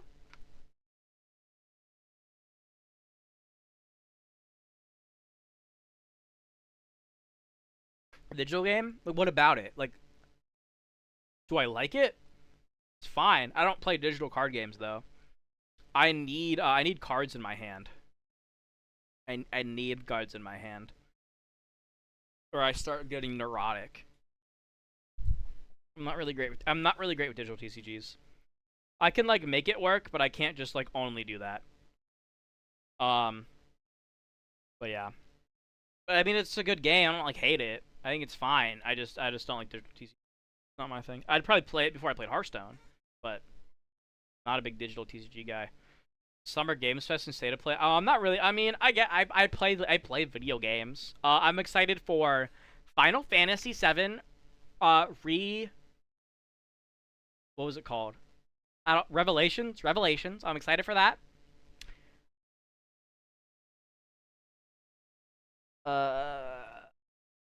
I think when I can talk about that. I think closer. I've never played a Kingdom Hearts game, so I think closer to when Kingdom Hearts 4 comes out, I'm gonna marathon 1, 2, and 3 on stream. So whenever we get a release date for that, expect that stream to happen. That'll be really fun. I'm excited for Persona 6, P6. That's gonna be fun. I might play P4. I don't know, but I'm definitely gonna play P6. I just had to be careful and not let it consume my life, because that was bad. I beat P5 in a week. Should not have done that. But it was okay. It was summer. But yeah, okay. Shadowverse Evolve is basically Diet Magic. Okay, you want to know why? You probably already know why. Shadowverse Evolve is the paper version of Shadowverse, the online game, which is the anime version of Hearthstone, the online game, which is the digital remake, reboot, sequel-ish thing to the World of Warcraft TCG, which was a Magic clone. So the reason Shadowverse Evolve is Diet Magic is because it is the physical version of an online game that's the anime version of another online game that was the digital version of a TCG that was a Magic clone. The more you know. Fun fact, chat. Name any card game, its roots go back to Magic the Gathering. Mainly just because Magic was the first TCG ever invented, but, you know. Every card game's roots go back to Magic in some way, shape, or form. That's the tease, sis. And some more than others. Some more than others.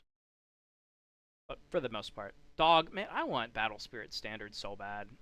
I don't know why that just popped in my head. To be fair, almost every card game is some other card game. Yep, and they're all some other Magic. Worst of them. Magic's goated. Magic's goated. When you spoke about not dropping a TCG because it'd be insanity, I'm making one currently. I've been working on it consistently for the last 3 years. I've been on for 8, and I'm helping to start the Kickstarter by 2027. It's a battle and card game style, different styles. Oh, sick! I hope the Kickstarter goes well. That's super hype. Like that's super sick. I need to play the spin-offs. That's what I'm scared, dog. I don't know if I have all that time. I just want to play enough to then be able to play 4. I'm very tied to my main game. I just might have to just not worry about it. I'm gonna play at least enough to get the 4, and then we'll see if we get to other things after. And if not, I'm just gonna have to be confused. I'm just gonna have to be confused. But I've always wanted to play Kingdom Hearts eventually. So 4 getting announced is a good excuse. And maybe I'll play it on stream. That could be really fun. But I don't know if we'll do all of it. That might be. Maybe I'll love it. Maybe I'll be like, I have to play them all, and I'll play them all. Who knows? I don't know. I've made card games for fun. I've been making TCGs for fun since high school, but I would never actually like print it and be like, guys, look at my game. I think it might be on my channel. My senior project, my portfolio project in college was I made a card game. So I just had to make a video, and I said, screw that. I'm just gonna make a card game. But I wouldn't call that like my card game. The whole premise behind that one is it was if I could distill what, like, if I could distill a fun card game down to its, like, bare elements, I made that, and it basically, all it was just Duel Masters, but with instants. But Duel Masters is already Magic the Gathering, the greatest TCG ever, distilled down to its core. I just added a little spice on top. But it was fun. Spin-offs aren't really spin-offs. Kingdom Hearts 4 is more Kingdom Hearts 9. Yeah, I know, I've heard that. But you know what? I don't care. It says 4 in the name. It's got a big 4 right there. So I'm gonna play 1, 2. Even though I think the games go, it's like 1, some games, 2, a bunch of games, and like 3, I think is what the timeline is. It's super whack. But I don't care. Maybe we just play 1 and I see how I'm feeling. I don't know. We'll come back to that eventually. Multiple TCGs, yeah. I feel it's like, why am I still on the Gridora? I feel like that's a natural rite of passage for every card gamer is to at some point think of a card game.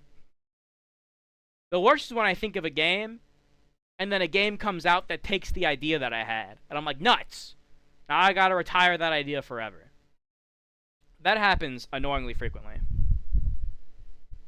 But oh well, what can you do? What can you do about it?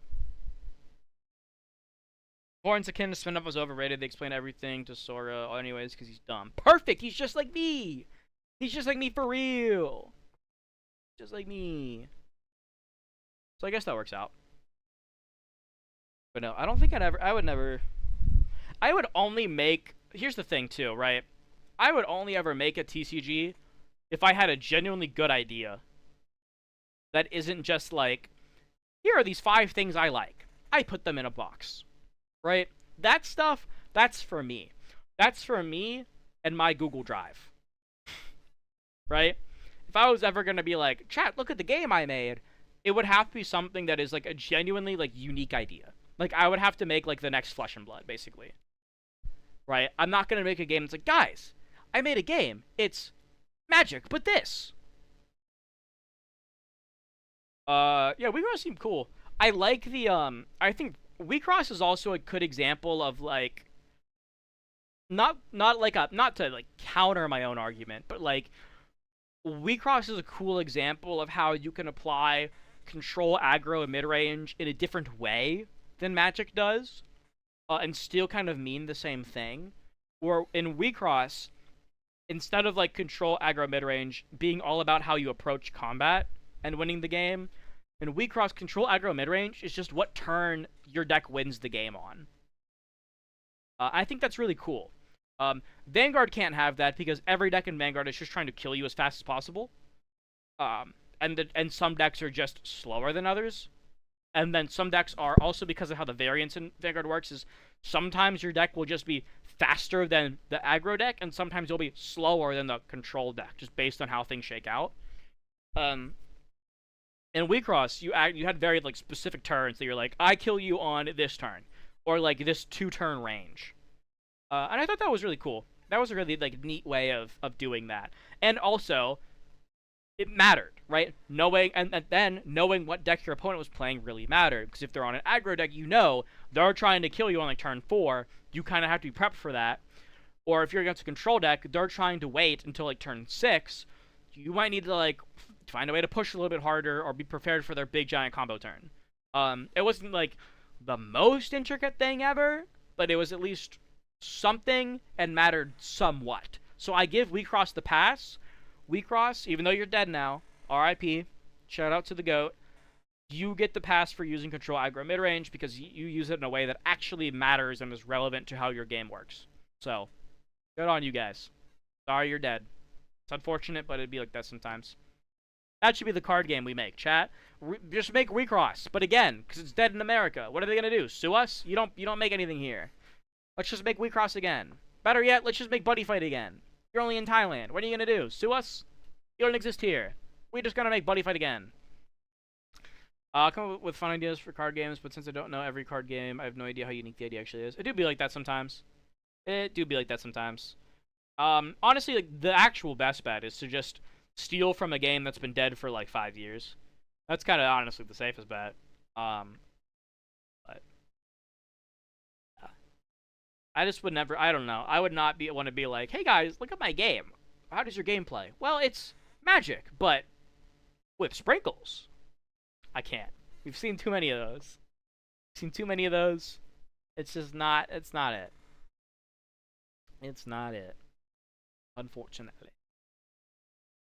But yeah, it'd be like that sometimes. You know, that's just how it be. My favorite thing to do actually now is I've stopped making card games for fun, and I've just been like reskinning card games as other games, and that's been really fun. I love doing that. That's super fun. Peace card was definitely Vega Regalis piece. Yeah. Yeah, I'm actually so mad. I think WeCross was so much cooler when it was just one Elrig and the Arts deck. I think the Arts deck was so cool. And I was so excited to get the Arts deck, and then the game died. The set before we get the Arts deck again. I was so mad.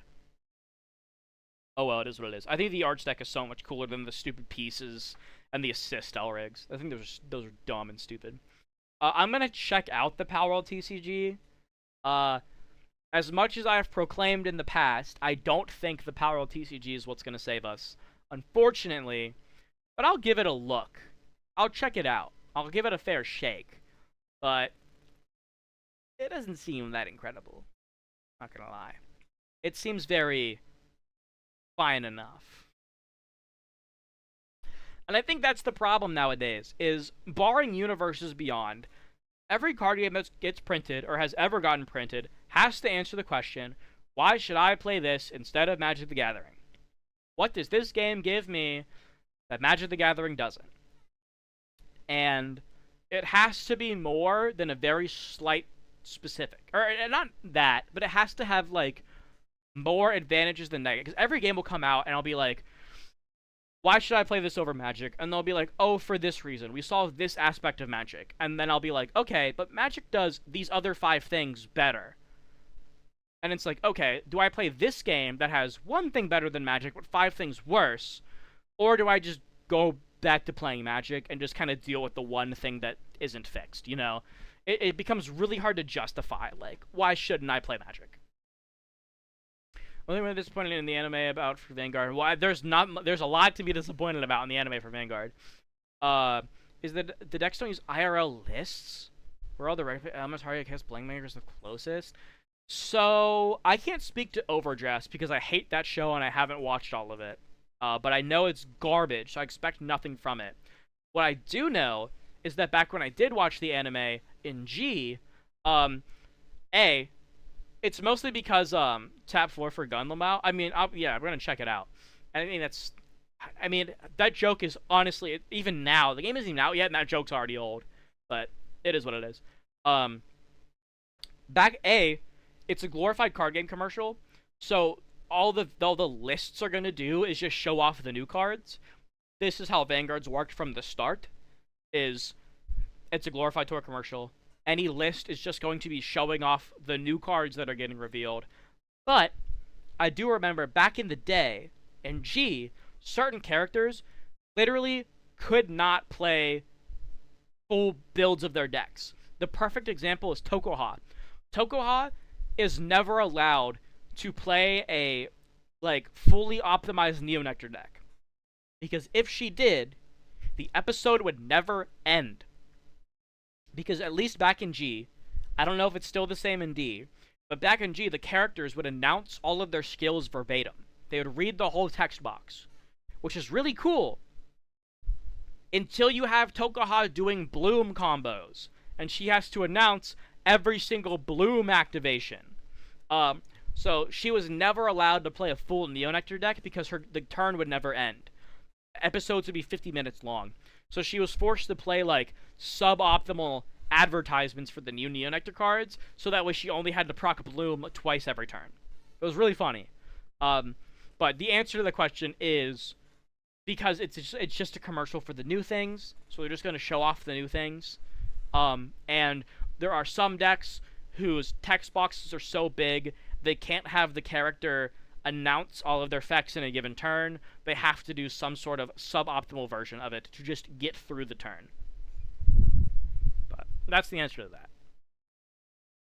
Yeah, we'll give Palworld a look, but it's not like incredible or anything. It has kind of nothing going for it. But yeah, a lot of bloom. Lots and lots of bloom.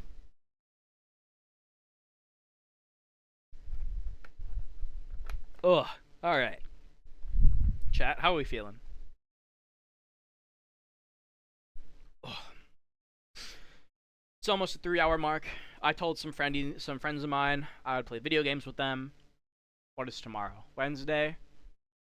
I think I can stream tomorrow. I don't know what we'll be streaming. Yeah, I got no plan for tomorrow. But I'll probably be streaming tomorrow as well, around the same time. So, stay tuned to that. When tomorrow was like, sort of 16 blooms in one episode. Yeah, right? Like, and even then, it was probably, what would it have been? Like, it was probably Katrina procs. Grade 1 Katrina. I would assume that's what it was. But if they tried to get her doing, like, Maruka Rowney loops, that episode would never end. Or they'd have to, like, skim over so much stuff. It was really funny. But yeah, so even then they were like, she bloomed 16 times. And you're like, what the frick? And all the Vanguard players were like, that's chump change. You can go bigger. But yeah. I think that's gonna do it for today's super epic awesome Vanguard Turbo Ranch stream / review Chaos Breaker edition. I'm gonna stream tomorrow. I don't know what. Chat, what should we do tomorrow? I could play more Yu-Gi-Oh! DS game. That was pretty fun. I could play, I don't know, other video game. If someone sets me off, I could rant again. You know, there's always... That option's always on the table, baby. That option's always on the table. But that one needs some chat encouragement to really get me going. I don't know. I want to, like... Streaming Vanguard is so hard. Because I'm not playing CFA. I'd rather explode. So it's hard to do, like, Vanguard-y things on stream, besides just complain about the game. The game's kind of bad. But I don't know. I'll think of something. Chat, if you ever think of an idea for a stream that you think would be fun, always feel free to let me know down in the chat. I appreciate any and all suggestions. But with that being said, as we slowly near the change of the hour and the 3-hour stream mark, I told some friends I'd play video games with them, so I'm going to see if they still want to do that. And with that being said, thank you guys, as always, so much for watching. I hope you're enjoying the streaming content as much as I enjoy making it. Because, you know, I could complain about Vanguard till the day I die. And I plan to keep doing that, so long as you guys keep coming out here to listen to whatever I have to talk about. Maybe I'll just do an episode where I just go on Twitter and complain. Because I swear, every time I open Twitter, I find something to complain about. Like, without fail. So maybe we'll just go scroll Twitter and complain. That sounds really fun. Maybe that's the stream tomorrow. But regardless, I'm going to figure something out. I will catch you guys tomorrow around the same time as when this stream started. So thank you guys so much for watching. And I hopefully will see you in the next one. Goodbye, everybody. Have a good rest of your night. And I hope to see you later.